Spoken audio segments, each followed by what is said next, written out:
ਤੁਸੀਂ ਸੁਣ ਰਹੇ ਹੋ ਰੇਡੀਓ ਲੋਹਗੜ੍ਹ। ਮੈਂ ਵਰਪਾਲ ਸਿੰਘ ਅਤੇ ਮੇਰੇ ਨਾਲ ਨੇ ਵੀਰ ਗੁਰਪ੍ਰੀਤ ਸਿੰਘ। ਸਾਡੇ ਦੋਹਾਂ ਵੱਲੋਂ ਵਾਹਿਗੁਰੂ ਜੀ ਕਾ ਖਾਲਸਾ ਵਾਹਿਗੁਰੂ ਜੀ ਕੀ ਫਤਿਹ। ਆਪਾਂ ਕਿਤਾਬ ਜਿਹੜੀ ਖ਼ਤਮ ਕੀਤੀ ਸੀਗੀ ਪ੍ਰੋਫੈਸਰ ਸਾਹਿਬ ਸਿੰਘ ਹੁਣਾਂ ਦੀ ਆਦਿ ਬੀੜ ਬਾਰੇ, ਅਤੇ ਉਹਦਾ ਤੁਹਾਨੂੰ ਇੱਕ ਤਰ੍ਹਾਂ ਨਾਲ ਕਹਿ ਲਓ ਭਈ ਝਾਕੀ ਜੀ ਇੱਕ ਦਿਖਾਈ ਸੀਗੀ ਜੀ।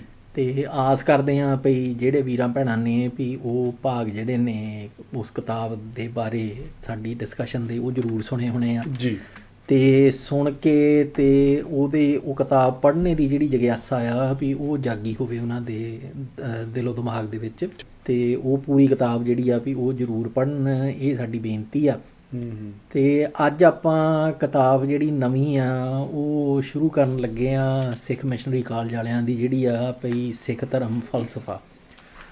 ਅਤੇ ਉਹ ਕਿਤਾਬ ਜਿਹੜੀ ਆ ਵੀ ਉਹ ਜਿਹੜੇ ਕਿਤਾਬ 'ਚ ਬੇਸਿਕਲੀ ਜਿਹੜੇ ਸਿੱਖ ਮਿਸ਼ਨਰੀ ਕਾਲਜ ਲੁਧਿਆਣੇ ਵਾਲੇ ਛਾਪਦੇ ਆ ਜੀ, ਵੀ ਉਹਦੇ ਵਿੱਚੋਂ ਇੱਕ ਆ ਵੀ ਜਿਹਦੇ ਵਿੱਚ ਉਹਨਾਂ ਨੇ ਸਿੱਖ ਜਿਹੜਾ ਵਰਲਡ ਵਿਊ ਆ ਜੀ, ਜਾਂ ਦੁਨੀਆ ਨੂੰ ਦੇਖਣੇ ਦਾ ਜਿਹੜਾ ਨਜ਼ਰੀਆ ਆ ਸਿੱਖੀ ਦਾ, ਉਹਦੇ ਜਿਹੜੇ ਅੱਡ ਅੱਡ ਸੰਕਲਪ ਨੇ ਉਹਨਾਂ ਦੇ ਉੱਤੇ ਉਹ ਬੜੇ ਸੌਖੇ ਸ਼ਬਦਾਂ ਦੇ ਵਿੱਚ ਉਹਨਾਂ ਨੇ ਚਾਨਣਾ ਪਾਇਆ ਜੀ। ਅਤੇ ਆਪਾਂ ਉਹ ਜਿਹੜੇ ਸੰਕਲਪ ਨੇ ਉਹਨਾਂ ਨੂੰ ਵਾਰੀ ਲੈ ਕੇ ਅਤੇ ਪੜ੍ਹਦੇ ਹਾਂ। ਬਿਲਕੁਲ। ਅਤੇ ਉਹਨਾਂ ਦੇ ਉੱਤੇ ਡਿਸਕਸ਼ਨ ਕਰਦੇ ਹਾਂ ਜੀ। ਅਤੇ ਤਾਂ ਕਿ ਜਿਹੜੇ ਹੋਰ ਵੀਰ ਭੈਣ ਜਿਹੜੇ ਵੀ ਇਹਨਾਂ ਸੰਕਲਪਾਂ ਨੂੰ ਹੋਰ ਡੂੰਘਾਈ ਦੇ ਵਿੱਚ ਜਾ ਕੇ ਵਿਚਾਰਨਾ ਚਾਹੁੰਦੇ ਨੇ, ਹਾਂਜੀ, ਉਹ ਫਿਰ ਗੁਰੂ ਗ੍ਰੰਥ ਸਾਹਿਬ ਦੇ ਸਹਿਜ ਪਾਠ ਦੇ ਵਿੱਚੋਂ, ਪ੍ਰੋਫੈਸਰ ਸਾਹਿਬ ਸਿੰਘ ਹੁਣਾਂ ਦੇ ਟੀਕੇ ਵਿੱਚੋਂ, ਅਤੇ ਹੋਰ ਜਿਹੜੀਆਂ ਕਹਿ ਲਓ ਵੀ ਕਾਮੈਂਟਰੀਜ਼ ਜਿਹੜੀਆਂ ਆ ਵੀ ਉਹ ਕੀਤੀਆਂ ਗਈਆਂ ਇਹਨਾਂ ਸੰਕਲਪਾਂ ਦੇ ਉੱਤੇ ਅੰਗਰੇਜ਼ੀ ਪੰਜਾਬੀ ਦੇ ਵਿੱਚ ਜੀ, ਅਤੇ ਉਹਨਾਂ ਤੱਕ ਪਹੁੰਚ ਕਰਨ, ਅਤੇ ਫਿਰ ਵੀ ਇਹਨਾਂ ਦੀ ਜਿਹੜੀ ਅੰਡਰਸਟੈਂਡਿੰਗ ਆ ਅਤੇ ਜਿਹੜੀ ਇਹਨਾਂ ਬਾਰੇ ਗਿਆਨ ਆ ਜੀ, ਵੀ ਉਹਨੂੰ ਉਹ ਹੋਰ ਡੂੰਘਾਈ ਤੱਕ ਵੀ ਆਪਣੇ ਲਈ ਹਾਸਲ ਕਰਨ, ਅਤੇ ਗਾਂਹ ਕੌਮ ਲਈ ਵੀ ਫਿਰ ਵੀ ਆਪਣੇ ਆਲੇ ਦੁਆਲੇ ਅਤੇ ਹੋਰਨਾਂ ਤੱਕ ਜ਼ਰੂਰ ਪਹੁੰਚਾਉਣ। ਬਿਲਕੁਲ। ਅਤੇ ਉਹ ਜਿਹੜੀ ਕਿਤਾਬ ਆ ਵੀ ਆਪਾਂ ਪੜ੍ਹੀਏ ਜੀ ਫਿਰ। ਹਾਂਜੀ ਹਾਂਜੀ। ਅਤੇ ਪਹਿਲਾ ਜਿਹੜਾ ਭਾਜੀ ਜਿਹੜਾ ਦੇ ਵਿੱਚ ਵਿਸ਼ਾ ਰੱਖਿਆ ਆ ਧਰਮ ਕੀ ਹੈ, ਰਾਈਟ, ਠੀਕ ਹੈ ਜੀ। ਅਤੇ ਇਹਨੂੰ ਅੱਗੇ ਅਸੀਂ ਪੜ੍ਹਦੇ ਹਾਂ। ਲਿਖਦੇ ਹਨ ਕਿ ਧਰਮ ਸੰਸਕ੍ਰਿਤ ਦਾ ਸ਼ਬਦ ਹੈ ਜਿਸ ਦੇ ਅਰਥ ਹਨ ਧਾਰਨ ਕਰਨ ਵਾਲੀ ਉਹ ਵਸਤੂ ਜਿਸ ਦੇ ਆਸਰੇ ਇਹ ਸਾਰਾ ਵਿਸ਼ਵ ਹੈ। ਹਾਂਜੀ, ਇਹ ਹੁਣ ਇੱਕ ਨਾ ਜਿਹੜੀ ਐਵੇਂ ਹੀ ਕਹਿ ਲਓ ਵੀ ਪਰੰਪਰਾ ਜਿਹੀ ਸਾਡੇ ਵਿੱਚ ਤੁਰ ਪਈ ਆ। ਹਾਂਜੀ। ਵੀ ਜਿਹਦੇ ਵਿੱਚ ਅਸੀਂ ਹਰੇਕ ਜਿਹੜਾ ਪੰਜਾਬੀ ਦਾ ਸ਼ਬਦ ਆ ਉਹਨੂੰ ਅਸੀਂ ਜਾ ਕੇ ਅਤੇ ਇਹ ਸੰਸਕ੍ਰਿਤ ਦੇ ਨਾਲ ਜੋੜ ਦਈਦਾ ਜੀ। ਉਹ ਤੋਂ ਸਾਨੂੰ ਥੋੜ੍ਹਾ ਜਿਹਾ ਆਜ਼ਾਦ ਹੋਣ ਦੀ ਲੋੜ ਆ। ਉਹਦੇ ਵਿੱਚ ਵੀ ਆਪਾਂ ਇਹ ਵੀ ਕਹਿ ਸਕਦੇ ਹਾਂ ਵੀ ਪ੍ਰੋਫੈਸਰ ਸਾਹਿਬ ਸਿੰਘ ਹੁਣਾਂ ਨੇ ਸਾਡੇ ਲਈ ਜਿੰਨਾ ਕੌਮ ਲਈ ਵਧੀਆ ਕੰਮ ਕੀਤਾ ਆ, ਹਾਂਜੀ, ਉਹਦੇ ਅਸੀਂ ਹਮੇਸ਼ਾ ਕਰਜਈ ਰਵਾਂਗੇ, ਅਤੇ ਉਹਨਾਂ ਦਾ ਸਤਿਕਾਰ ਉਹਨਾਂ ਕੰਮਾਂ ਲਈ ਵੀ ਪੂਰਾ ਸਾਡੇ ਦਿਲਾਂ ਦੇ ਵਿੱਚ ਰਹੂਗਾ। ਪਰ ਜਿਹੜਾ ਇਹ ਹੈ ਨਾ ਵੀ ਪੰਜਾਬੀ ਦੇ ਅੱਖਰ ਨੂੰ ਸੰਸਕ੍ਰਿਤ ਦੇ ਨਾਲ ਜੋੜਨਾ, ਉਹਦੇ ਵਿੱਚ ਪ੍ਰੋਫੈਸਰ ਸਾਹਿਬ ਸਿੰਘ ਹੁਣਾਂ ਨੇ ਵੀ ਆਪਣਾ ਰੋਲ ਜਿਹੜਾ ਆ ਉਹ ਨਿਭਾਇਆ ਆ। ਵੀ ਜਿਹਦਾ ਸਾਨੂੰ ਮਤਲਬ ਵੀ ਕਿਸੇ ਨਾ ਕਿਸੇ ਪੁਆਇੰਟ ਦੇ ਉੱਤੇ ਵੀ ਉਹ ਤੋਂ ਛੁਟਕਾਰਾ ਲੈਣਾ ਪੈਣਾ। ਜੀ, ਬਿਲਕੁਲ। ਉਹਦੀ ਬੈਕਗਰਾਊਂਡ ਵਜੋਂ ਆਪਾਂ ਇਹ ਦੱਸ ਦਈਏ ਵੀ ਪ੍ਰੋਫੈਸਰ ਸਾਹਿਬ ਸਿੰਘ ਹੁਣੀ ਸੰਸਕ੍ਰਿਤ ਦੇ ਗੋਲਡ ਮੈਡਲਿਸਟ ਸੀਗੇ, ਅਤੇ ਉਹਨਾਂ ਦੀ ਜਿਹੜੀ ਅੰਡਰਸਟੈਂਡਿੰਗ ਸੀ ਉਹ ਸੰਸਕ੍ਰਿਤ ਦੇ ਇੱਕ ਤਰ੍ਹਾਂ ਨਾਲ ਕਹਿ ਲਓ ਵੀ ਭਾਸ਼ਾ ਦੇ ਵੀ ਐਕਸਪਰਟ ਸੀਗੇ ਅਤੇ ਪੰਜਾਬੀ ਦੇ ਵੀ ਐਕਸਪਰਟ ਸੀਗੇ ਜੀ। ਅਤੇ ਉਹਨਾਂ ਨੇ ਹੋਰ ਵੀ ਭਾਸ਼ਾਵਾਂ ਫਿਰ ਸਿੱਖੀਆਂ ਵੀ ਜਿਹਦੇ ਵਿੱਚ ਉਹ ਜਾ ਕੇ ਅਤੇ ਹਰੇਕ ਸ਼ਬਦ ਦੀ ਜਿਹੜੀ ਜੜ੍ਹ ਆ ਵੀ ਉਹ ਭਾਵੇਂ ਉਹਦੇ ਵਿੱਚ ਹੁੰਦੀ ਮਰਾਠੀ ਦੇ ਜਿਹੜੇ ਸ਼ਬਦ ਨੇ ਗੁਰਬਾਣੀ ਦੇ ਵਿੱਚ, ਬੰਗਾਲੀ ਦੇ ਨੇ, ਫਿਰ ਹੋਰ ਜਿਹੜੀਆਂ ਭਾਸ਼ਾ ਨੇ ਬ੍ਰਿਜ ਹੈਗੀ, ਅਤੇ ਉਹ ਉਹਨਾਂ ਸਾਰੀਆਂ ਨੂੰ ਫਿਰ ਉਹ ਸਮਝਦੇ ਰਹੇ ਆ। ਅਤੇ ਪਰ ਉਹ ਜਿਹੜਾ ਹੈਗਾ ਨਾ ਵੀ ਉਹਨਾਂ ਦੀ ਇੱਕ ਤਰ੍ਹਾਂ ਨਾਲ ਕਹਿ ਲਓ ਵੀ ਜਿਹੜੀ ਸੰਸਕ੍ਰਿਤ ਦੇ ਉੱਤੇ ਪਕੜ ਸੀਗੀ ਜੀ, ਉਹ ਕਿਸੇ ਨਾ ਕਿਸੇ ਤਰ੍ਹਾਂ ਨਾਲ ਵੀ ਇਹਨਾਂ ਸ਼ਬਦਾਂ ਨੂੰ ਵੀ ਸੰਸਕ੍ਰਿਤ ਦੇ ਵਿੱਚ ਜਿਹੜੇ ਬਰਾਬਰ ਦੇ ਸ਼ਬਦ ਸੀਗੇ ਜੀ ਉਹਨਾਂ ਦੇ ਰੂਪ ਨਾਲ ਜੋੜ ਕੇ ਅਤੇ ਉਹ ਇੱਦਾਂ ਪੇਸ਼ ਕਰਦੇ ਰਹੇ ਨੇ ਵੀ ਇਹ ਸ਼ਬਦ ਜਿਹੜੇ ਨੇ ਇਹ ਸੰਸਕ੍ਰਿਤ ਦੇ ਵਿੱਚੋਂ ਆਏ ਆ। ਅਤੇ ਉਹਦੇ ਬਾਰੇ ਜਿਹੜੀ ਥਿਊਰੀ ਆ ਇਹ ਅਸਲ ਦੇ ਵਿੱਚ ਵੀ ਜਿਹੜਾ ਸੀ ਨਾ ਮੈਕੌਲੇ ਜੀ, ਉਹਨੇ ਇਹ ਐਸਟੈਬਲਿਸ਼ ਕੀਤੀ ਸੀਗੀ ਭਈ ਅੰਗਰੇਜ਼ ਸੀਗਾ, ਅਤੇ ਉਹਨੇ ਜਿਹੜੀ ਹੈਗੀ ਨਾ ਭਾਰਤ ਦੇ ਵਿੱਚ ਜਿਹੜੇ ਪੱਛਮੀ ਸਕੂਲੀ ਸਿਸਟਮ ਆ ਅਤੇ ਯੂਨੀਵਰਸਿਟੀਆਂ ਦਾ ਸਿਸਟਮ ਆ ਜੀ, ਉਹ ਐਸਟੈਬਲਿਸ਼ ਕਰਨੇ ਦੇ ਵਿੱਚ ਮੈਕੌਲੇ ਦਾ ਬੜਾ ਵੱਡਾ ਰੋਲ ਸੀ ਜੀ। ਅਤੇ ਉਹਨੇ ਇਹ ਥਿਊਰੀ ਜਿਹੜੀ ਆ ਉਹ ਦਿੱਤੀ ਸੀ ਵੀ ਜਿਹੜੀ ਆ ਟਰਮ ਵੀ ਆ ਇੰਡੋ ਜਰਮੈਨਿਕ ਲੈਂਗੁਏਜਿਸ, ਉਹ ਟਰਮ ਉਹਦੀ ਘੜੀ ਹੋਈ ਆ ਵੀ ਜਿਹਦੇ ਵਿੱਚ ਉਹ ਕਹਿੰਦਾ ਵੀ ਇੱਕ ਗਰੁੱਪ ਆ ਭਾਸ਼ਾਵਾਂ ਦਾ ਵੀ ਜਿਹਨੂੰ ਆਪਾਂ ਇੰਡੀਅਨ ਭਾਸ਼ਾਵਾਂ ਤੇ ਜਰਮਨ ਭਾਸ਼ਾਵਾਂ ਜਿਹੜੀਆਂ ਜਰਮਨ ਦੇ ਨਾਲ ਜੁੜੀਆਂ ਹੋਈਆਂ ਤੇ ਇੰਡੀਆ ਦੀਆਂ, ਇਹ ਅਖੇ ਵੀ ਇਕੱਠੀਆਂ ਜਿਹੜੀਆਂ ਵੀ ਇਹਨਾਂ ਦੀ ਅਖੇ ਵੀ ਇੱਕ ਮਾਂ ਬੋਲੀ ਆ ਜੀ ਵੀ ਜਾਂ ਇੱਕ ਸਾਂਝੀ ਬੋਲੀ ਆ ਵੀ ਜਿਹਦੇ ਵਿੱਚੋਂ ਜਰਮੈਨਿਕ ਲੈਂਗੁਏਜਸ ਵੀ ਨਿਕਲੀਆਂ ਤੇ ਇੰਡੀਅਨ ਲੈਂਗੁਏਜਸ ਵੀ ਨਿਕਲੀਆਂ ਜੀ। ਤੇ ਉਹਦੀ ਥਿਊਰੀ ਆ ਤੇ ਉਸ ਥਿਊਰੀ ਨੂੰ ਜਦੋਂ ਸਾਡੇ ਸਕੂਲਾਂ ਕਾਲਜਾਂ ਦੇ ਵਿੱਚ ਪੜ੍ਹਾ ਦਿੱਤਾ ਗਿਆ ਵੀ 3-4 ਜਨਰੇਸ਼ਨਾਂ ਦੇ ਵਿੱਚ ਵੀ ਜਿਹੜੀਆਂ ਪ੍ਰੋਫੈਸਰ ਸਾਹਿਬ ਸਿੰਘ ਤੋਂ ਪਹਿਲਾਂ ਹੋਈਆਂ ਜੀ ਬਿਲਕੁਲ ਅੰਗਰੇਜ਼ਾਂ ਦੇ ਸਕੂਲੀ ਸਿਸਟਮ 'ਚ ਪੜ੍ਹੀਆਂ ਜੀ, ਪ੍ਰੋਫੈਸਰ ਸਾਹਿਬ ਸਿੰਘ ਹੁਣੇ ਵੀ ਉਹਨਾਂ ਦੇ ਸਕੂਲੀ ਸਿਸਟਮ 'ਚੋਂ ਪੜ੍ਹੇ ਜੀ। ਤੇ ਉਹ ਥਿਊਰੀ ਜਿਹੜੀ ਆ ਹੁਣ ਇੱਕ ਤਰ੍ਹਾਂ ਨਾਲ ਕਹਿ ਲਓ ਭਈ ਘਰ ਕਰ ਗਈ ਆ ਸਾਡੇ ਨਜ਼ਰੀਏ ਦੇ ਵਿੱਚ ਵੀ ਸਾਡੇ ਜਿਹੜਾ ਕਹਿ ਲਓ ਵੀ ਦੁਨੀਆ ਨੂੰ ਵੇਖਣੇ ਦੇ ਜਾਂ ਭਾਸ਼ਾਵਾਂ ਨੂੰ ਵੇਖਣੇ ਦਾ ਆ ਬਿਲਕੁਲ। ਤੇ ਉਹ ਤੋਂ ਵੀ ਖਹਿੜਾ ਛਡਾਉਣਾ ਜਿਹੜਾ ਆ ਵੀ ਉਹ ਬਹੁਤ ਜ਼ਰੂਰੀ ਆ ਬਿਲਕੁਲ, ਕਿਉਂਕਿ ਜਦੋਂ ਤੁਸੀਂ ਨਾ ਥੋੜ੍ਹਾ ਜਿਹਾ ਵਿਚਾਰਦੇ ਆ ਤੇ ਥੋੜ੍ਹੀ ਜਿਹੀ ਜਾਣਕਾਰੀ ਇਕੱਠੀ ਕਰਦੇ ਆ ਤੇ ਤੁਹਾਨੂੰ ਝੱਟ ਸਮਝ ਲੱਗ ਜਾਂਦੀ ਆ ਵੀ ਇਹ ਥਿਊਰੀ ਜਿਹੜੀ ਆ ਵੀ ਇਹਦੀ ਕੋਈ ਕਹਿ ਲਓ ਵੀ ਨੋ ਲੈਗਸ ਟੂ ਸਟੈਂਡ ਔਨ ਜਿਹਨੂੰ ਕਹਿੰਦੇ ਅੰਗਰੇਜ਼ੀ 'ਚ ਵੀ ਇਹ ਲੰਗੜੀ ਆ ਇਹ ਡਿਪੈਂਡ ਆ ਥਿਊਰੀ ਨੇ। ਉਹਦਾ ਕਾਰਨ ਇਹ ਆ ਵੀ ਸੰਸਕ੍ਰਿਤ ਜਿਹੜੀ ਆ ਉਹ ਕਦੀ ਵੀ ਆਮ ਲੋਕਾਈ ਦੀ ਭਾਸ਼ਾ ਨਹੀਂ ਹੋਈ ਜੀ। ਸੋ ਇਹ ਕਿਵੇਂ ਤੁਸੀਂ ਕਹਿ ਸਕਦੇ ਆ ਭਈ ਜਿਹੜੀਆਂ ਆਮ ਲੋਕਾਂ ਦੀਆਂ ਭਾਸ਼ਾਵਾਂ ਨੇ ਉਹ ਸੰਸਕ੍ਰਿਤ ਚੋਂ ਨਿਕਲੀਆਂ ਜੀ ਬਿਲਕੁਲ। ਦੂਜਾ ਕਾਰਨ ਹੈਗਾ ਆ ਭਈ ਜਿਹੜੀ ਬਾਹਮਣਾਂ ਦੀ ਪਕੜ ਸੀਗੀ ਜੀ ਇਸ ਖਿੱਤੇ ਦੇ ਵਿੱਚ ਉਹ ਬੜੇ ਸੀਮਤ ਜਿਹੇ ਇਲਾਕਿਆਂ ਦੇ ਵਿੱਚ ਸੀਗੀ ਬਿਲਕੁਲ। ਹੌਲੀ ਹੌਲੀ ਕਰਕੇ ਤੇ ਉਹ ਜਿਹੜੀ ਉਹਨਾਂ ਦੀ ਆਪਣੀ ਆ ਪਕੜ ਜੀ ਸਮਾਜ ਦੇ ਉੱਤੇ ਉਹ ਫੈਲੀ ਜ਼ਰੂਰ ਆ ਜੀ, ਪਰ ਜਦੋਂ ਤੁਸੀਂ ਇਹ ਵੇਖਦੇ ਆ ਵੀ ਜਿਹੜਾ ਮੇਨ ਫਲਾ ਆ ਬਾਹਮਣਵਾਦ ਦਾ ਵਿਪਰਵਾਦ ਦਾ ਉਹ ਆਦਿ ਸ਼ੰਕਰਾਚਾਰਿਆ ਜਿਹੜਾ ਸੀਗਾ ਉਹਨੇ ਜਦੋਂ ਬੋਧੀਆਂ ਦਾ ਮਲੀਆ ਮੇਟ ਕੀਤਾ ਆ ਉਹ ਤੋਂ ਬਾਅਦ ਹੋਇਆ ਜੀ ਬਿਲਕੁਲ। ਉਹ ਤੋਂ ਪਹਿਲਾਂ ਤੱਕ ਜਿਹੜਾ ਕਹਿ ਲਓ ਭਈ ਪ੍ਰਭੂ ਸੱਤਾ ਜਿਹਨੂੰ ਕਹਿੰਦੇ ਆ ਜਾਂ ਕਹਿ ਲਓ ਭਈ ਪਕੜ ਜਿਹੜੀ ਆ ਇਸ ਖਿੱਤੇ ਦੇ ਉੱਤੇ ਜੀ ਇਹ ਉਹ ਬੋਧੀਆਂ ਦੀ ਜੀ, ਤੇ ਬੋਧੀਆਂ ਦੀ ਜਿਹੜੀ ਜ਼ਬਾਨ ਆ ਉਹ ਪਾਲੀ ਜੀ।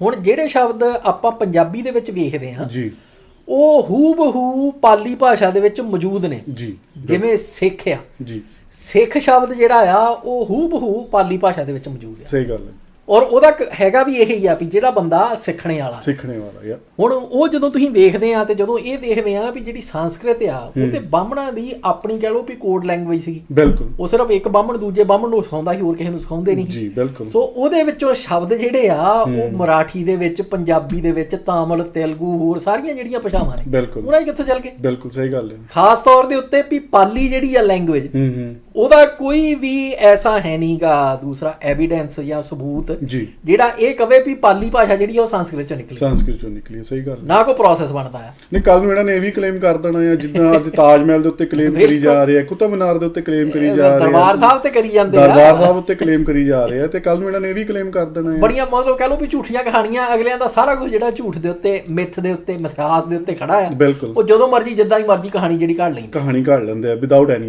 ਐਨੀ ਐਵੀਡੈਂਸ ਬਿਲਕੁਲ। ਸੋ ਉਹ ਚੀਜ਼ਾਂ ਜਿਹੜੀਆਂ ਆ ਵੀ ਉਹਦੇ ਵਿੱਚ ਸਾਨੂੰ ਵੀ ਬਹੁਤ ਸਤਰਕ ਰਹਿਣੇ ਦੀ ਲੋੜ ਆ। ਔਰ ਇਹ ਜਿਹੜੀਆਂ ਕਹਿ ਲਓ ਭਈ ਗਲਤ ਮਨੌਤਾਂ ਸਾਡੇ ਵਿੱਚ ਆ ਗਈਆਂ ਨੇ ਉਹਨਾਂ ਤੋਂ ਖਹਿੜਾ ਛਡਾਈਆ ਬਿਲਕੁਲ ਭਾਈ।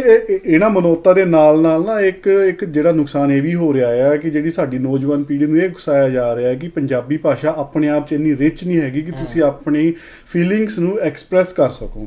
ਉਹਦੇ ਲਈ ਸਾਨੂੰ ਦੂਜੀਆਂ ਭਾਸ਼ਾਵਾਂ ਖਾਸ ਕਰ ਜਿਹੜੇ ਇੱਧਰ ਦੇ ਹੈਗੇ ਉਹਨਾਂ ਨੂੰ ਕਹਿੰਦੇ ਇੰਗਲਿਸ਼ ਭਾਸ਼ਾ ਦਾ ਸਾਨੂੰ ਕੋਈ ਨਾ ਕਿਤੇ ਸਹਾਰਾ ਲੈਣਾ ਪੈਂਦਾ ਆ। ਸਾਡੇ ਕੋਲ ਆਪਣੇ ਸ਼ਬਦ ਨਹੀਂ ਹੈਗੇ ਉਹਨਾਂ ਚੀਜ਼ਾਂ ਨੂੰ ਐਕਸਪ੍ਰੈਸ ਕਰਨ ਵਾਸਤੇ, ਤੇ ਉਸ ਹਿਸਾਬ ਨਾਲ ਵੀ ਨੌਜਵਾਨੀ ਨੂੰ ਭੜਕਾਇਆ ਜਾ ਰਿਹਾ ਕਿ ਪੰਜਾਬੀ ਭਾਸ਼ਾ ਤੋਂ ਖਹਿੜਾ ਛਡਾਓ, ਤੁਸੀਂ ਦੂਜੀ ਭਾਸ਼ਾਵਾਂ ਸਿੱਖੋ। ਆਪਾਂ ਇਹ ਨਹੀਂ ਕਹਿੰਦੇ ਕਿ ਸਿੱਖਣੀ ਨਹੀਂ ਚਾਹੀਦੀ, ਸਿੱਖਣੀ ਚਾਹੀਦੀ ਹੈ, ਲੇਕਿਨ ਇੱਦਾਂ ਨਹੀਂ ਹੈਗਾ। ਉਹ ਤੁਹਾਡੀ ਆਪਣੀ ਗਿਆਨ ਦੀ ਘਾਟ ਹੋ ਸਕਦੀ ਹੈ ਕਿ ਤੁਹਾਨੂੰ ਉਹ ਸ਼ਬਦਾਂ ਦੇ ਬਾਰੇ ਆਈਡੀਆ ਨਹੀਂ ਹੈਗਾ ਜਾਂ ਉਹਨਾਂ ਦੀ ਜਾਣਕਾਰੀ ਨਹੀਂ ਹੈਗੀ। ਉਹ ਤੁਹਾਡੀ ਆਪਣੀ ਅਗਿਆਨਤਾ ਹੈ, ਤੁਹਾਡਾ ਆਪਣਾ ਨਿੱਜੀ ਕਹਿ ਲਓ ਕਿ ਉਹ ਹੈਗਾ ਆ ਪ੍ਰੋਬਲਮ ਹੈਗੀ। ਤੁਸੀਂ ਉਹਨੂੰ ਪੂਰੀ ਕੌਮ ਦੇ ਉੱਤੇ ਜਾਂ ਪੂਰੇ ਪੰਜਾਬੀ ਭਾਸ਼ਾ ਦੇ ਉੱਤੇ ਨਹੀਂ, ਭਾਸ਼ਾ ਦੇ ਉੱਤੇ ਲਾ ਕੇ ਨਹੀਂ ਦੇਖ ਸਕਦੇ ਹੈਗੇ। ਤਾਂ ਉਹ ਚੀਜ਼ਾਂ ਦਾ ਸਾਨੂੰ ਬੜਾ ਧਿਆਨ ਰੱਖਣਾ ਚਾਹੀਦਾ ਹੈਗਾ ਆ, ਕਿਉਂਕਿ ਬੜੇ ਤਰੀਕੇ ਦੇ ਨਾਲ ਉਸ ਚੀਜ਼ ਤੋਂ ਹੁਣ ਭੜਕਾਇਆ ਜਾ ਰਿਹਾ ਆ। ਹੁਣ ਇਹਦੇ ਵਿੱਚ ਜਿਹੜਾ ਭਾਜੀ ਨੁਕਤਾ ਸਮਝਣ ਦੇ ਵਿੱਚ ਇਹੀ ਆਉਂਦਾ ਕਿ ਕਿਉਂ ਸਾਡੀ ਨੌਜਵਾਨ ਪੀੜ੍ਹੀ ਨੂੰ ਪੰਜਾਬੀ ਭਾਸ਼ਾ ਤੋਂ ਦੂਰ ਕੀਤਾ ਜਾ ਰਿਹਾ ਆ। ਹੁਣ ਤੁਸੀਂ ਸ਼ਾਇਦ ਪੰਜਾਬ ਦੇ ਵਿੱਚ ਹੁਣ ਇੱਕ ਨਵਾਂ ਜਿਹਾ ਟ੍ਰੈਂਡ ਵੀ ਬਣ ਗਿਆ ਕਿ ਜਿਹੜਾ ਪੰਜਾਬੀ ਬੋਲਦਾ ਉਹਨੂੰ ਗਵਾਰ ਸਮਝਿਆ ਜਾਂਦਾ ਆ, ਉਹਨੂੰ ਥੋੜ੍ਹਾ ਜਿਹਾ ਨੀਵਾਂ ਸਮਝਿਆ ਜਾਂਦਾ ਆ। ਹੁਣ ਜਿਹੜਾ ਗੁਰੂ ਗ੍ਰੰਥ ਸਾਹਿਬ ਆ ਜਿਹੜਾ ਉਹ ਪੰਜਾਬੀ ਭਾਸ਼ਾ 'ਚ ਹੈਗਾ ਆ। ਜੇ ਅਸੀਂ ਪੰਜਾਬੀ ਤੋਂ ਦੂਰ ਹੋ ਗਏ, ਆਪਣੇ ਬੱਚਿਆਂ ਨੂੰ ਪੰਜਾਬੀ ਤੋਂ ਦੂਰ ਕਰਤਾ, ਜਿਹੜੀ ਸੈਂਸ ਉਹ ਪੰਜਾਬੀ ਦੇ ਵਿੱਚ ਸਮਝ ਆਣੀ ਹੈ ਉਹ ਕਿਤੇ ਨਾ ਕਿਤੇ ਗਵਾਚ ਜਾਣੀ ਹੈ ਜਦੋਂ ਤੁਸੀਂ ਉਹਨੂੰ ਟਰਾਂਸਲੇਟ ਕਰਦੇ ਆ ਚੀਜ਼ਾਂ ਨੂੰ। ਬਿਲਕੁਲ ਹੈ ਨਾ ਜੀ। ਉਹ ਚੀਜ਼ਾਂ ਦਾ ਇਸ ਕਰਕੇ ਬੜੇ ਤਰੀਕੇ ਦੇ ਨਾਲ ਸਾਨੂੰ ਪੰਜਾਬੀ ਭਾਸ਼ਾ ਤੋਂ ਦੂਰ ਕੀਤਾ ਜਾ ਰਿਹਾ ਹੈਗਾ। ਜੇ ਅਸੀਂ ਆਪ ਪੰਜਾਬੀ ਭਾਸ਼ਾ ਤੋਂ ਦੂਰ ਹੋ ਗਏ ਤਾਂ ਅਸੀਂ ਜਿਹੜਾ ਉਹ ਸਾਡਾ ਵੱਡਮੁੱਲਾ ਖਜ਼ਾਨਾ ਹੈ ਨਾ, ਅਸੀਂ ਉਹਦੇ ਤੋਂ ਦੂਰ ਹੋ ਜਾਣਾ, ਕਿਉਂਕਿ ਉਹ ਜਿਹੜੀ ਭਾਸ਼ਾ ਆ ਉਹ ਇੱਕ ਕੀ ਹੈ ਉਸ ਤਾਲੇ ਨੂੰ ਖੋਲਣ ਵਾਸਤੇ। ਜੇ ਅਸੀਂ ਉਹ ਕੀ ਗਵਾਤੀ, ਅਸੀਂ ਉਹ ਕੀ ਜਿੰਦਾ ਖੋਲਣਾ ਨਹੀਂ ਹੈਗਾ। ਤੇ ਇਹੀ ਚੱਕਰ ਹੁਣ ਮਤਲਬ ਇਹਦੇ ਨਾਲ ਜੇ ਆਪਾਂ ਇੱਕ ਗੱਲ ਹੋਰ ਜੋੜ ਦਈਏ ਸਮਝਣ ਵਾਸਤੇ, ਹੁਣ ਜਿਹੜੇ ਆ ਖੱਪ ਗ੍ਰੇਡ ਰੇਡੀਓ ਤੇ ਬਹਿ ਕੇ ਬਕਵਾਸ ਕਰਦੇ ਆ, ਇਹ ਪੰਜਾਬੀ 'ਚ ਕਰਦੇ ਆ। ਜਦੋਂ ਉਹਨੂੰ ਇੰਗਲਿਸ਼ 'ਚ ਟਰਾਂਸਲੇਟ ਕਰੀਦਾ ਕਿਤੇ ਨਾ ਕਿਤੇ ਉਹਦੀ ਉਹ ਜਿਹੜੀ ਸੈਂਸ ਆ ਗਵਾਚ ਜਾਂਦੀ, ਇਹਨਾਂ ਨੂੰ ਵੀ ਪਤਾ ਆ। ਤਦੀ ਅਸੀਂ ਉਹਦਾ ਫਾਇਦਾ ਉਠਾਉਂਦੇ ਆ, ਕਮੀਨਗੀਆਂ ਕਰਦੇ ਆ। ਤਦੀ ਅਸੀਂ ਇਹਨਾਂ ਨੂੰ ਕਹਿੰਦਾ ਮਿੱਤਰੋ ਜਰਾ ਇੱਕ ਇੰਗਲਿਸ਼ ਪ੍ਰੋਗਰਾਮ ਕਰਕੇ ਦੱਸੋ, ਫਿਰ ਪਤਾ ਚੱਲੀਏਗੀ ਉਹਨੂੰ। ਜਦੋਂ ਤੁਸੀਂ ਜਾਣਾ ਜੱਜ ਦੇ ਸਾਹਮਣੇ ਕੋਰਟ 'ਚ ਖੜੇ ਹੋਣਾ, ਫਿਰ ਤੁਸੀਂ ਮੁੱਕਰਿਓ ਗੱਲਾਂ ਤੋਂ ਆਪਦੀਆਂ ਤੋਂ। ਹੁਣ ਤਾਂ ਜਾਂ ਤਾਂ ਤੁਸੀਂ ਇੰਨੀ ਇਮਾਨਦਾਰੀ ਰੱਖੋ, ਫਿਰ ਕਹੋ ਕਿ ਹਾਂ ਭਾਈ ਅਸੀਂ ਕਿਹਾ ਆ। ਉੱਥੇ ਜਾ ਕੇ ਫਿਰ ਤੁਸੀਂ ਤੁਹਾਡੀਆਂ ਲੱਤਾਂ ਕੰਬਣ ਲੱਗ ਜਾਂਦੀਆਂ, ਫਿਰ ਤੁਹਾਡੇ ਹੱਥ ਵੀ ਕੰਬਣ ਲੱਗ ਜਾਂਦੇ, ਫਿਰ ਬੁੱਲ ਵੀ ਕੰਬਣ ਲੱਗ ਜਾਂਦੇ, ਫਿਰ ਤੁਸੀਂ ਮੁੱਕਰਨ ਨੂੰ ਵੀ ਮਿੰਟ ਨਹੀਂ ਲਾਉਂਦੇ। ਨਹੀਂ ਨਹੀਂ ਨਹੀਂ ਨਹੀਂ, ਮੈਂ ਧਮਕੀ ਥੋੜਾ ਨਾ ਦਿੱਤੀ ਸੀ, ਮੈਂ ਤਾਂ ਵਿਚਾਰ ਕਰਨ ਨੂੰ ਕਹਿ ਰਿਹਾ ਸੀ। ਵਿਚਾਰ ਕਰਨ ਨੂੰ ਕਿਹਾ ਵੀ 500 ਬੰਦਾ ਲੈ ਕੇ ਆਵਾਂਗੇ ਤੇ ਵਿਚਾਰ ਕਰਾਂਗੇ ਤੁਹਾਡੇ ਨਾਲ, ਹੈ ਨਾ। ਇਹ ਇਹਨਾਂ ਦੀ ਕਮੀਨਗੀ ਹੈ ਭਾਜੀ, ਇਹਨਾਂ ਦੀ ਬੇਈਮਾਨੀ ਹੈ ਨਾ। ਜਿਹੜਾ ਮਤਲਬ ਹਰ ਪਾਸਿਓਂ ਹਮਲਾ ਕਰਨ ਦੀ ਇਹਨਾਂ ਦੀ ਜਿਹੜੀ ਸਾਜ਼ਿਸ਼ ਆ, ਉਹ ਚਾਹੀਦਾ ਆ ਸਾਨੂੰ ਸਾਰੇ ਜਿੰਨੇ ਵੀ ਹੈਗੇ ਆ, ਉਹ ਇਹਨਾਂ ਦਾ ਜਿਹੜਾ ਪਰਦਾ ਚੱਕਿਆ ਜਾਵੇ, ਇਹਨਾਂ ਨੂੰ ਬੇਨਕਾਬ ਕੀਤਾ ਜਾਵੇ। ਬਿਲਕੁਲ। ਤੇ ਅੱਗੇ ਅਸੀਂ ਪੜ੍ਹਦੇ ਹਾਂ ਜੀ ਇਹਨੂੰ। ਸਹੀ ਗੱਲ ਆ। ਔਰ ਦੂਜੀ ਜਿਹੜੀ ਇੱਕ ਹੈਗਾ ਨਾ ਨੁਕਤਾ ਜਿਹੜਾ ਤੁਸੀਂ ਵਿਚਾਰਿਆ ਹੁਣੇ ਵੀ, ਜਿਹਦੇ ਵਿੱਚ ਵੀ ਤੁਸੀਂ ਕਿਹਾ ਵੀ ਇਹ ਜਿਹੜਾ ਕਹਿੰਦੇ ਨੇ ਵੀ ਇਹ ਪੰਜਾਬੀ ਦੇ ਵਿੱਚ ਭਈ ਸ਼ਬਦਾਵਲੀ ਹੈ ਨਹੀਂ ਆਪਣੇ ਆਪ ਨੂੰ ਜਾਂ ਆਪਣੇ ਵਿਚਾਰ ਜਾਂ ਆਪਣੇ ਜਿਹੜੇ ਅਹਿਸਾਸ ਨੇ, ਬਿਲਕੁਲ ਭਈ ਉਹਨਾਂ ਨੂੰ ਐਕਸਪ੍ਰੈਸ ਕਰਨੇ ਦੀ। ਉਥੋਂ ਇੱਕ ਗੱਲ ਸਮਝ ਲੱਗ ਜਾਂਦੀ ਆ ਵੀ ਇਹਨਾਂ ਬੰਦਿਆਂ ਨੇ ਬਾਣੀ ਨਹੀਂ ਪੜ੍ਹੀ। ਸਹੀ ਗੱਲ ਆ। ਕਿਉਂਕਿ ਬਾਣੀ ਜਿੰਨੀ ਅਮੀਰ ਆ ਆਪਣੇ ਅਹਿਸਾਸ ਤੇ ਆਪਣੇ ਵਿਚਾਰ ਜਿਹੜੇ ਆ ਉਹ ਸ਼ਬਦਾਂ ਰਾਹੀਂ ਤੁਹਾਡੇ ਤੱਕ ਪਹੁੰਚਾਉਣੇ ਲਈ। ਬਿਲਕੁਲ ਸਹੀ ਗੱਲ। ਉਹਦਾ ਕੋਈ ਮੁਕਾਬਲਾ ਹੀ ਹੈ ਨਹੀਂ। ਸਹੀ ਗੱਲ ਹੈ ਜੀ। ਔਰ ਮਤਲਬ ਭਈ ਤੁਹਾਨੂੰ ਜਦੋਂ ਸਮਝ ਲੱਗਦੀ ਹੈ ਨਾ ਭਈ ਬਾਣੀ ਦੀਆਂ ਜਿਹੜੀਆਂ ਕਹਿ ਲਓ ਵੀ ਤੁਕਾਂ ਜਿਹੜੀਆਂ ਤੇ ਸ਼ਬਦ ਜਿਹੜੇ ਆ, ਬਿਲਕੁਲ ਜਦੋਂ ਤੁਹਾਨੂੰ ਸਮਝ ਲੱਗਦੇ ਆ ਤੇ ਐਦਾਂ ਆ ਭਈ ਜਿੱਦਾਂ ਤੁਹਾਡੇ ਲਈ ਨਾ ਵੀ ਇੱਕ ਨਵਾਂ ਅਸਮਾਨ ਜਿਹੜਾ ਆ ਭਈ ਉਹ ਐ ਭਈ ਬੱਦਲ ਹਟੇ ਤੇ ਅਸਮਾਨ ਜਿਹੜਾ ਉੱਤੇ ਸਾਹਮਣੇ ਤੁਹਾਡੀ ਨਜ਼ਰਾਂ ਦੇ ਵਿੱਚ ਆਇਆ ਤੇ ਤੁਸੀਂ ਆਸ਼ ਕਰ ਉੱਠੇ। ਸੋ ਉਹ ਸਾਰਾ ਕੁਝ ਜਿਹੜਾ ਹੈ ਨਾ ਉਹ ਬਹੁਤ ਹੀ ਵਿਚਾਰਨੇ ਵਾਲਾ ਆ। ਔਰ ਦੂਜੀ ਗੱਲ ਜਿਹੜੀ ਨਾ ਵੀ ਜਿਹੜਾ ਇਹ ਕਹਿਣਾ ਜੀ ਭਈ ਜੀ ਅਖੇ ਪੰਜਾਬੀ ਜਿਹੜੀ ਆ ਵੀ ਉਹ ਮਾੜੀ ਆ ਜੀ, ਉਹ ਨਾ ਇਦਾਂ ਹੀ ਆ ਵੀ ਜਿਹੜਾ ਮਨੋਵਿਗਿਆਨ ਆ ਨਾ ਤੇ ਉਹਦੇ ਵਿੱਚ ਭਈ ਅਖੇ ਇੱਕ ਜਿਹੜਾ ਹੈਗਾ ਆ ਬੈਟਰਡ ਵਾਈਫ ਸਿੰਡਰਮ ਕਹਿੰਦੇ ਉਹਨੂੰ ਜੀ। ਭਈ ਉਹ ਇਹ ਆ ਭਈ ਜੇ ਪੰਜਾਬੀ 'ਚ ਆਪਾਂ ਕਰ ਦਈਏ ਵੀ ਜਿਹੜੀ ਕੁੱਟੀ ਹੋਈ ਜਨਾਨੀ ਆ, ਬਿਲਕੁਲ ਭਈ ਉਹਦੀ ਜਿਹੜੀ ਮਾਨਸਿਕਤਾ ਬਣ ਜਾਂਦੀ ਨਾ ਤੇ ਉਹਨੂੰ ਬੈਟਰਡ ਵਾਈਫ ਸਿੰਡਰਮ ਕਹਿੰਦੇ ਆ। ਸਹੀ ਗੱਲ। ਤੇ ਉਹਦੇ ਵਿੱਚ ਇਹ ਹੁੰਦਾ ਭਈ ਜਿਹੜੀ ਨਾ ਵੀ ਜਿੱਦਾਂ ਵੀ ਘਰ ਵਾਲਾ ਕੁੱਟੀ ਜਾਂਦਾ ਆ ਉਹਨੂੰ, ਤੇ ਉਹ ਜਦੋਂ ਨਾ ਵੀ ਮਤਲਬ ਵੀ ਇੱਦਾਂ ਕਿਸੇ ਕੋਲੇ ਜਿੱਦਾਂ ਡਾਕਟਰ ਦੇ ਕੋਲੇ ਗਈ ਤੇ ਡਾਕਟਰ ਨੇ ਕਿਹਾ ਵੀ ਇਹ ਵੀ ਤੂੰ ਇੰਨੀ ਆ ਕੁੱਟ ਖਾਧੀ ਆ ਵੀ ਤੂੰ ਇੰਨੇ ਚਿਰ ਤੋਂ ਦੇਖਦਾ ਪਿਆ ਵੀ ਤੈਨੂੰ ਕੁੱਟ ਪੈਂਦੀ ਆ ਜੀ, ਤੇ ਤੂੰ ਉਹਦੀ ਘਰ ਵਾਲੇ ਦੀ ਸ਼ਿਕਾਇਤ ਕਿਉਂ ਨਹੀਂ ਕਰਦੀ ਆ, ਘਰ ਵਾਲੇ ਨੂੰ ਛੱਡ ਕਿਉਂ ਨਹੀਂ ਦਿੰਦੀ ਜੀ। ਤੇ ਉਹ ਅੱਗਿਓਂ ਕਹਿੰਦੀ ਆ ਵੀ ਇਹ ਵੀ ਨਹੀਂ ਘਰ ਵਾਲਾ ਤੇ ਮੈਨੂੰ ਬਹੁਤ ਪਿਆਰ ਕਰਨੇ ਵਾਲਾ ਆ, ਮੇਰੇ ਤੋਂ ਹੀ ਗਲਤੀ ਹੋ ਜਾਂਦੀ ਵੀ ਜਿਹਦੇ ਕਰਕੇ ਉਹਨੂੰ ਗੁੱਸਾ ਆ ਜਾਂਦਾ ਆ ਤੇ ਉਹ ਫਿਰ ਮੈਨੂੰ ਕੁੱਟ ਦਿੰਦਾ ਆ, ਪਰ ਮੈਨੂੰ ਪਿਆਰ ਬਹੁਤ ਕਰਦਾ। ਫਿਰ ਉਹ ਕੁੱਟ ਕੇ ਤੇ ਅਗਲੇ ਦਿਨ ਫਿਰ ਉਹ ਸ਼ਰਮਿੰਦਾ ਵੀ ਬਹੁਤ ਹੁੰਦਾ ਆ ਤੇ ਫਿਰ ਮੇਰੇ ਲਈ ਨਾ ਵੀ ਉਹ ਗਿਫਟ ਵੀ ਬਹੁਤ ਲਿਆ ਕੇ ਦਿੰਦਾ ਜੀ ਜੀ। ਉਹਨੂੰ ਬੈਟਰਡ ਵਾਈਫ ਸਿੰਡਰਮ ਕਹਿੰਦੇ ਆ ਵੀ ਇਹ ਬੀਬੀ ਦੀ ਜਿਹੜੀ ਮਾਨਸਿਕਤਾ ਆ ਉਹ ਇਦਾਂ ਦੀ ਬਣ ਗਈ ਆ ਬਿਲਕੁਲ ਭਈ ਉਹਨੂੰ ਇਹ ਨਹੀਂ ਦਿਖ ਰਿਹਾ ਭਈ ਅਗਲੇ ਦਾ ਕਸੂਰ ਕੀ ਆ, ਉਹ ਆਪਣਾ ਹੀ ਕਸੂਰ ਕਰਦੀ ਆਪਣੇ ਕਸੂਰ ਕਰਦੀ। ਹੁਣ ਇਹਦੇ ਵਿੱਚ ਜਿਹੜੀ ਪੰਜਾਬੀ ਬਾਰੇ ਸਟੇਟਮੈਂਟ ਦਿੱਤੀ ਗਈ ਆ ਜੀ, ਪੰਜਾਬੀ ਦੀ ਸ਼ਬਦਾਵਲੀ ਹੈ ਨਹੀਂ ਜਾਂ ਅਹਿਸਾਸ ਨਹੀਂ ਪ੍ਰਗਟ ਹੁੰਦੇ ਜਾਂ ਵਿਚਾਰ ਨਹੀਂ ਪ੍ਰਗਟ ਕਰ ਹੁੰਦੇ, ਬਿਲਕੁਲ ਉਹ ਭਾਈ ਭਈ ਇਹ ਭਈ ਜਿਹੜੇ ਬੰਦਿਆਂ ਨੇ ਜਿਹੜੀਆਂ ਤਾਕਤਾਂ ਨੇ ਰਲ ਕੇ ਜਿਹੜੀ ਪੰਜਾਬੀ ਸਕੂਲਾਂ 'ਚ ਪੜ੍ਹਾਈ ਜਾ ਰਹੀ ਆ ਤੇ ਜਿਹੜੀ ਪੰਜਾਬੀ ਦੇ ਵਿੱਚ ਵੀ ਅੱਜ ਕੱਲ੍ਹ ਦੇ ਜਿਹੜੇ ਵਿਚਾਰ ਸੀਗੇ ਤੇ ਅੱਜ ਕੱਲ੍ਹ ਦੀ ਜਿਹੜੀ ਸਾਇੰਸ ਸੀਗੀ ਤੇ ਹੋਰ ਜਿਹੜੇ ਸੀਗੇ ਖੇਤਰ ਗਿਆਨ ਦੇ ਉਹਨਾਂ ਨੂੰ ਪ੍ਰਗਟ ਕਰਨਾ ਸੀ, ਉਹਨਾਂ ਨੂੰ ਪ੍ਰਮੋਟ ਕਰਨਾ ਸੀ। ਜਿੱਦਾਂ ਪੰਜਾਬੀ ਯੂਨੀਵਰਸਿਟੀ ਇਸ ਕੰਮ ਲਈ ਬਣਾਈ ਗਈ, ਬਿਲਕੁਲ ਸਹੀ ਗੱਲ। ਉੱਥੋਂ ਜਿਹੜਾ ਕੰਮ ਹੋ ਰਿਹਾ ਉਹ ਉਹਦੀਆਂ ਜੜ੍ਹਾਂ 'ਚ ਤੇਲ ਦੇਣੇ ਦਾ ਹੋ ਰਿਹਾ। ਸੋ ਤੁਹਾਨੂੰ ਉਹ ਨਹੀਂ ਦਿਖ ਰਿਹਾ ਭਈ ਜਿਹੜਾ ਪੰਜਾਬੀ ਨੂੰ ਤੇ ਪੰਜਾਬੀ ਭਾਸ਼ਾ ਨੂੰ ਤੇ ਪੰਜਾਬੀਆਂ ਨੂੰ ਕਹਿ ਲਓ ਭਈ ਘਰ ਵਾਲੀ ਕੁੱਟਣ ਬਰਾਬਰ ਕੁੱਟ ਰਿਹਾ ਔਰ ਉਹਦਾ ਤੁਹਾਨੂੰ ਦੇਖ ਨਹੀਂ ਰਿਹਾ। ਤੁਸੀਂ ਆਪ ਹੀ ਕਹਿ ਰਹੇ ਆ ਤੁਸੀਂ ਘਰ ਵਾਲੀ ਬਣ ਰਹੇ ਆ, ਤੁਸੀਂ ਕਹਿ ਰਹੇ ਆ ਵੀ ਇਹ ਵੀ ਕਸੂਰ ਆਪਣਾ ਹੀ ਆ ਸਾਡਾ, ਪੰਜਾਬੀ ਜਵਾਨ ਜਿਹੜੀ ਆ ਵੀ ਉਹ ਗਰੀਬ ਆ, ਬਿਲਕੁਲ। ਸੋ ਉਹ ਜਿਹੜਾ ਹੈ ਨਾ ਉਹ ਵਾਕਈ ਇਹ ਵੀ ਉਹ ਇੱਕ ਮਨੋਰੋਗ ਵਿਗਿਆਨ ਦਾ ਰੋਗ ਹੀ ਆ। ਉਹ ਤਦੀ ਫਿਰ ਉਹ ਸਾਈਕੋਲੋਜਿਸਟ ਕੋ ਜਾਂਦੇ ਫਿਰਦੇ ਆ ਬਿਲਕੁਲ। ਔਰ ਉਹ ਜਿਹੜੀਆਂ ਚੀਜ਼ਾਂ ਨੇ ਨਾ ਉਹ ਸਾਰਾ ਕੁਝ ਜਿਹੜਾ ਆ ਵੀ ਉਹ ਇਹ ਹੀ ਦੁਬਾਰਾ ਜਿਹੜਾ ਆ ਵੀ ਇਹ ਬੰਦੇ ਜਿਹੜੇ ਆ ਵੀ ਇਹ ਸਾਬਤ ਕਰ ਰਹੇ ਆ ਭਈ ਨਾ ਇਹਨਾਂ ਕੋਲੇ ਗਿਆਨ ਆ, ਬਿਲਕੁਲ, ਨਾ ਇਹਨਾਂ ਕੋਲੇ ਕਿਸੇ ਆਮ ਜਿਹੜੀਆਂ ਗੱਲਾਂ ਨੇ ਨਾ ਉਹਨਾਂ ਦੀ ਸਮਝ ਆ ਉਸ ਪੱਧਰ ਦੀ, ਉਹ ਕੱਖ ਨਹੀਂ ਹੈਗਾ। ਸਹੀ ਗੱਲ ਹੈ। ਪਰ ਬਹਿ ਕੇ ਸਿਰਫ ਇਹ ਆ ਭਈ ਬਕਵਾਸ ਕਰੀ ਜਾਂਦੇ। ਔਰ ਉਹਦੇ ਬਾਰੇ ਮੁਹਾਵਰਾ ਬਣਿਆ ਹੋਇਆ ਵੀ ਬਾਂਦਰ ਦੇ ਹੱਥ ਬੰਦੂਕ। ਕਿਉਂਕਿ ਜਦੋਂ ਤੁਸੀਂ ਬਾਂਦਰ ਦੇ ਹੱਥ ਬੰਦੂਕ ਦੇ ਦਿੱਤੀ ਤੇ ਉਹਨੂੰ ਨਹੀਂ ਪਤਾ ਵੀ ਇਹ ਕਿਹਨੂੰ ਮਾਰਨੀ ਕਿਹਨੂੰ ਨਹੀਂ ਮਾਰਨੀ, ਗੋਲੀ ਕਿੱਦਾਂ ਚੱਲਣੀ ਆ। ਉਹ ਤੋਂ ਬਾਅਦ ਖੇਡਦਿਆਂ ਗੋਲੀ ਭਾਵੇਂ ਆਪਣੇ ਮਾਰ ਲਵੇ ਤੇ ਭਾਵੇਂ ਆਲੇ ਦੁਆਲੇ ਕੋਈ ਜਿਹੜਾ ਆ ਵੀ ਉਹਦੇ ਮਾਰ ਦੇਵੇ। ਬਿਲਕੁਲ। ਸੋ ਉਹ ਕਸੂਰ ਜਿਹੜਾ ਆ ਉਹ ਬਾਂਦਰ ਦਾ ਵੀ ਕਹੇਗਾ, ਪਰ ਜਿਹਨੇ ਬਾਂਦਰ ਦੇ ਹੱਥ ਬੰਦੂਕ ਦੇ ਦਿੱਤੀ ਆ ਉਹਦਾ ਵੀ ਆ। ਬਿਲਕੁਲ ਸਹੀ ਗੱਲ। ਇਸ ਕਰਕੇ ਭਾਈ ਭਈ ਇਹ ਜਿਹੜੇ ਨਾ ਵੀ ਇਹ ਬਾਂਦਰ ਬੰਦੂਕ ਲੈ ਕੇ ਤੇ ਇੱਧਰ ਉੱਧਰ ਇਹ ਵੀ ਗੋਲੀਆਂ ਮਾਰਦੇ ਫਿਰਦੇ ਆ ਜੀ, ਬਿਲਕੁਲ, ਉਹ ਉਹਨਾਂ ਦਾ ਵੀ ਇਹੀ ਇਲਾਜ ਆ ਵੀ ਬੰਦੂਕ ਇਹਨਾਂ ਤੋਂ ਲੈ ਲਓ। ਸਹੀ ਗੱਲ ਆ। ਤੇ ਖੈਰ ਅਸੀਂ ਅੱਗੇ ਪੜ੍ਹੀਏ ਭਾਜੀ ਕਿਤਾਬ ਨੂੰ। ਹਾਂਜੀ। ਤੇ ਫਿਰ ਉਹ ਕਹਿੰਦੇ ਨੇ ਕਿ ਇਦਾਂ ਧਰਮ, ਮਜ਼ਹਬ, ਦੀਨ, ਮਤ, ਪੁੰਨ ਅਤੇ ਨੇਕੀ ਨੂੰ ਵੀ ਕਹਿੰਦੇ ਹਨ। ਠੀਕ ਹੈ ਜੀ। ਹੁਣ ਇਹ ਵਿਚਾਰਾ ਜਿਹੜਾ ਸ਼ਬਦ ਆ ਹੁਣ ਆ ਜਿਹੜਾ ਲਾਸਟ ਸ਼ਬਦ ਪੜਿਆ ਨੇਕੀ, ਹੁਣ ਇਹਦਾ ਆਪਣੇ ਆਪ 'ਚ ਏਡਾ ਬਦਨਾਮ ਹੋ ਗਿਆ ਆ। ਹੁਣ ਜੇ ਕੱਲ ਨੂੰ ਇਹ ਵੀ ਗਵਾਚ ਜਾਣਾ ਬਲਕਿ ਇਹਦੀ ਸੈਂਸ ਹੀ ਚੇਂਜ ਹੋ ਗਈ ਆ। ਅੱਗੇ ਨੇਕੀ ਦਾ ਮਤਲਬ ਹੁੰਦਾ ਹੈਗਾ ਭਈ ਇਹ ਵਰਚੂ ਆ, ਭਈ ਇਮਾਨਦਾਰੀ, ਬਿਲਕੁਲ, ਚੰਗਿਆਈ। ਤੇ ਹੁਣ ਦੇਖ ਲਓ ਵੀ ਉਹਦਾ ਮਤਲਬ ਜਿਹੜਾ ਆ ਉਹ ਬਿਲਕੁਲ ਉਲਟਾ ਹੋ ਗਿਆ। ਆਓ ਕੋਈ 10 ਸਾਲ 20 ਸਾਲ ਬਾਅਦ ਕਹੇਗਾ ਕਿ ਤੁਹਾਡੇ ਕੋਲ ਵਰਚੂ ਦਾ ਕੋਈ ਤੁਹਾਡੇ ਕੋਲ ਅਲਟਰਨੇਟ ਹੀ ਨਹੀਂ ਹੈਗਾ। ਪੰਜਾਬੀ ਭਾਸ਼ਾ ਕਿੰਨੀ ਗਰੀਬ ਆ ਦੱਸੋ, ਹੈ ਨਾ। ਤੇ ਫਿਰ ਹੁਣ ਉਹਨਾਂ ਨੂੰ ਬੰਦਾ ਕੀ ਸਮਝਾਵੇ। ਤੇ ਬਿਲਕੁਲ।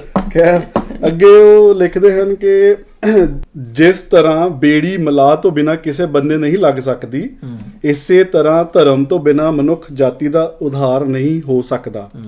ਧਰਮ ਜੀਵਨ ਲਈ ਇੱਕ ਮਾਰਗ ਹੈ ਜਿਸ ਉੱਤੇ ਤੁਰ ਕੇ ਮਨੁੱਖ ਸਹੀ ਨਿਸ਼ਾਨੇ ਤੇ ਪੁੱਜ ਸਕਦਾ ਹੈ। ਪ੍ਰਿੰਸੀਪਲ ਤੇਜਾ ਸਿੰਘ ਜੀ ਲਿਖਦੇ ਹਨ ਕਿ ਜੀਵਨ ਦੇ ਸਭ ਤੋਂ ਚੰਗੇ ਤਰੀਕੇ ਨੂੰ ਧਰਮ ਕਹਿੰਦੇ ਹਨ, ਜਿਸ ਦਾ ਮਨੋਰਥ ਕੁਝ ਪ੍ਰਾਪਤ ਕਰਨਾ ਨਹੀਂ ਸਗੋਂ ਕੁਝ ਬਣਨਾ, ਕੁਝ ਹੋਣਾ ਹੈ। ਜਿਸ ਦਾ ਆਦਰਸ਼ ਕਲਪਤ ਬਹਿਸ਼ਤ ਜਾਂ ਸਵਰਗ ਦੇ ਸੁੱਖਾਂ ਨੂੰ ਮਾਣਨਾ ਜਾਂ ਜ਼ਿੰਦਗੀ ਤੋਂ ਛੁਟਕਾਰਾ ਪਾਣਾ ਨਹੀਂ ਸਗੋਂ ਜ਼ਿੰਦਗੀ ਨੂੰ ਇਉਂ ਢਾਲਣਾ ਹੈ ਕਿ ਇਸ ਵਿੱਚੋਂ ਵਾਹਿਗੁਰੂ ਦੇ ਦਰਸ਼ਨ ਹੋਣ। ਬਿਲਕੁਲ। ਕਿਉਂਕਿ ਜਦੋਂ ਆਪਾਂ ਵੇਖਦੇ ਆ ਨਾ ਵੀ ਗੁਰਬਾਣੀ ਦੇ ਵਿੱਚ ਜਦੋਂ ਆਉਂਦਾ ਆ ਵੀ ਕਾਮ, ਕ੍ਰੋਧ, ਲੋਭ, ਮੋਹ, ਹੰਕਾਰ ਜਿਹੜਾ ਆ ਵੀ ਇਹ 5 ਭੂਤ ਨੇ। ਬਿਲਕੁਲ। ਤੇ ਉਹਦੇ ਵਿੱਚ ਨਾ ਅਕਸਰ ਜਿਹੜਾ ਟਪਲਾ ਖਾਈਦਾ ਆਪਾਂ ਉਹ ਇਹ ਹੁੰਦਾ ਵੀ ਜਦੋਂ ਆਪਾਂ ਇਸ ਪਾਸੇ ਨੂੰ ਸੋਚੀਦਾ ਤੇ ਵਿਚਾਰੀਦਾ ਆ ਤੇ ਇਹ ਹੁੰਦਾ ਵੀ ਨਾ ਮੈਂ ਗੁੱਸਾ ਜਿਹੜਾ ਆ ਵੀ ਉਹਦੇ ਉੱਤੇ ਉਹਨੂੰ ਮੈਂ ਖਤਮ ਕਰ ਲੈਣਾ, ਮੈਂ ਕਾਮ ਨੂੰ ਖਤਮ ਕਰ ਲੈਣਾ, ਲੋਭ ਨੂੰ, ਮੋਹ ਨੂੰ, ਹੰਕਾਰ ਨੂੰ ਖਤਮ ਕਰ ਲੈਣਾ। ਪਰ ਜਿੱਦਾਂ ਤੁਹਾਡੀ ਸਮਝ ਵੱਧਦੀ ਹੈ ਨਾ ਉਦਾਂ ਤੁਹਾਨੂੰ ਇਹ ਅਹਿਸਾਸ ਹੁੰਦਾ ਵੀ ਖਤਮ ਨਹੀਂ ਕਰਨੇ, ਕਾਬੂ ਕਰਨੇ। ਬਿਲਕੁਲ। ਭਈ ਇਹ ਸਾਡੇ ਤੇ ਨਾ ਕੰਟਰੋਲ ਕਰ ਸਕਣ, ਮੈਂ ਇਹਨਾਂ ਦੇ ਉੱਤੇ ਕੰਟਰੋਲ ਕਰਨਾ। ਬਿਲਕੁਲ ਸਹੀ ਗੱਲ ਹੈ। ਸੋ ਉਹ ਜਿਹੜੀਆਂ ਚੀਜ਼ਾਂ, ਪਰ ਇਹ ਨਹੀਂ ਵੀ ਕਿਸੇ ਹੋਰ ਦਾ ਜਿਹੜਾ ਕ੍ਰੋਧ ਆ ਉਹਨੂੰ ਮੈਂ ਕੰਟਰੋਲ ਕਰਨਾ, ਆਪਣਾ ਕ੍ਰੋਧ ਜਿਹੜਾ ਆ ਉਹਨੂੰ ਕੰਟਰੋਲ ਕਰਨਾ। ਬਿਲਕੁਲ। ਤੇ ਉਹ ਜਦੋਂ ਅਹਿਸਾਸ ਹੁੰਦਾ ਨਾ ਵੀ ਜਿਹੜੇ ਇਹ 5 ਭੂਤ ਆ ਵੀ ਇਹਨਾਂ ਦੇ ਉੱਤੇ ਮੇਰਾ ਕੰਟਰੋਲ ਹੋਣਾ ਚਾਹੀਦਾ ਹੈ। ਸਹੀ ਗੱਲ ਹੈ। ਸੋ ਉਹ ਸਾਨੂੰ ਫਿਰ ਧਰਮ ਦੇ ਜਿਹੜਾ ਆ ਵੀ ਨੇੜੇ ਲੈ ਕੇ ਜਾਂਦਾ, ਜਾਂ ਧਰਮ ਦਾ ਹਿੱਸਾ ਇਹ ਆ ਵੀ ਬੇਸਿਕ ਜਿਹੜਾ ਨਾ ਮੁੱਢਲਾ, ਮਤਲਬ ਜਿਹੜੀ ਧਰਮ ਦੀ ਬਾਟਮ ਲਾਈਨ ਹੈ ਉਹ ਆਪਣੇ ਆਪ ਤੋਂ ਸ਼ੁਰੂ ਹੁੰਦੀ ਹੈ, ਆਪਣੇ ਆਪ ਨੂੰ ਸਵਾਰਨ ਤੋਂ ਸ਼ੁਰੂ ਹੁੰਦੀ ਹੈ, ਹੈ ਨਾ ਜੀ।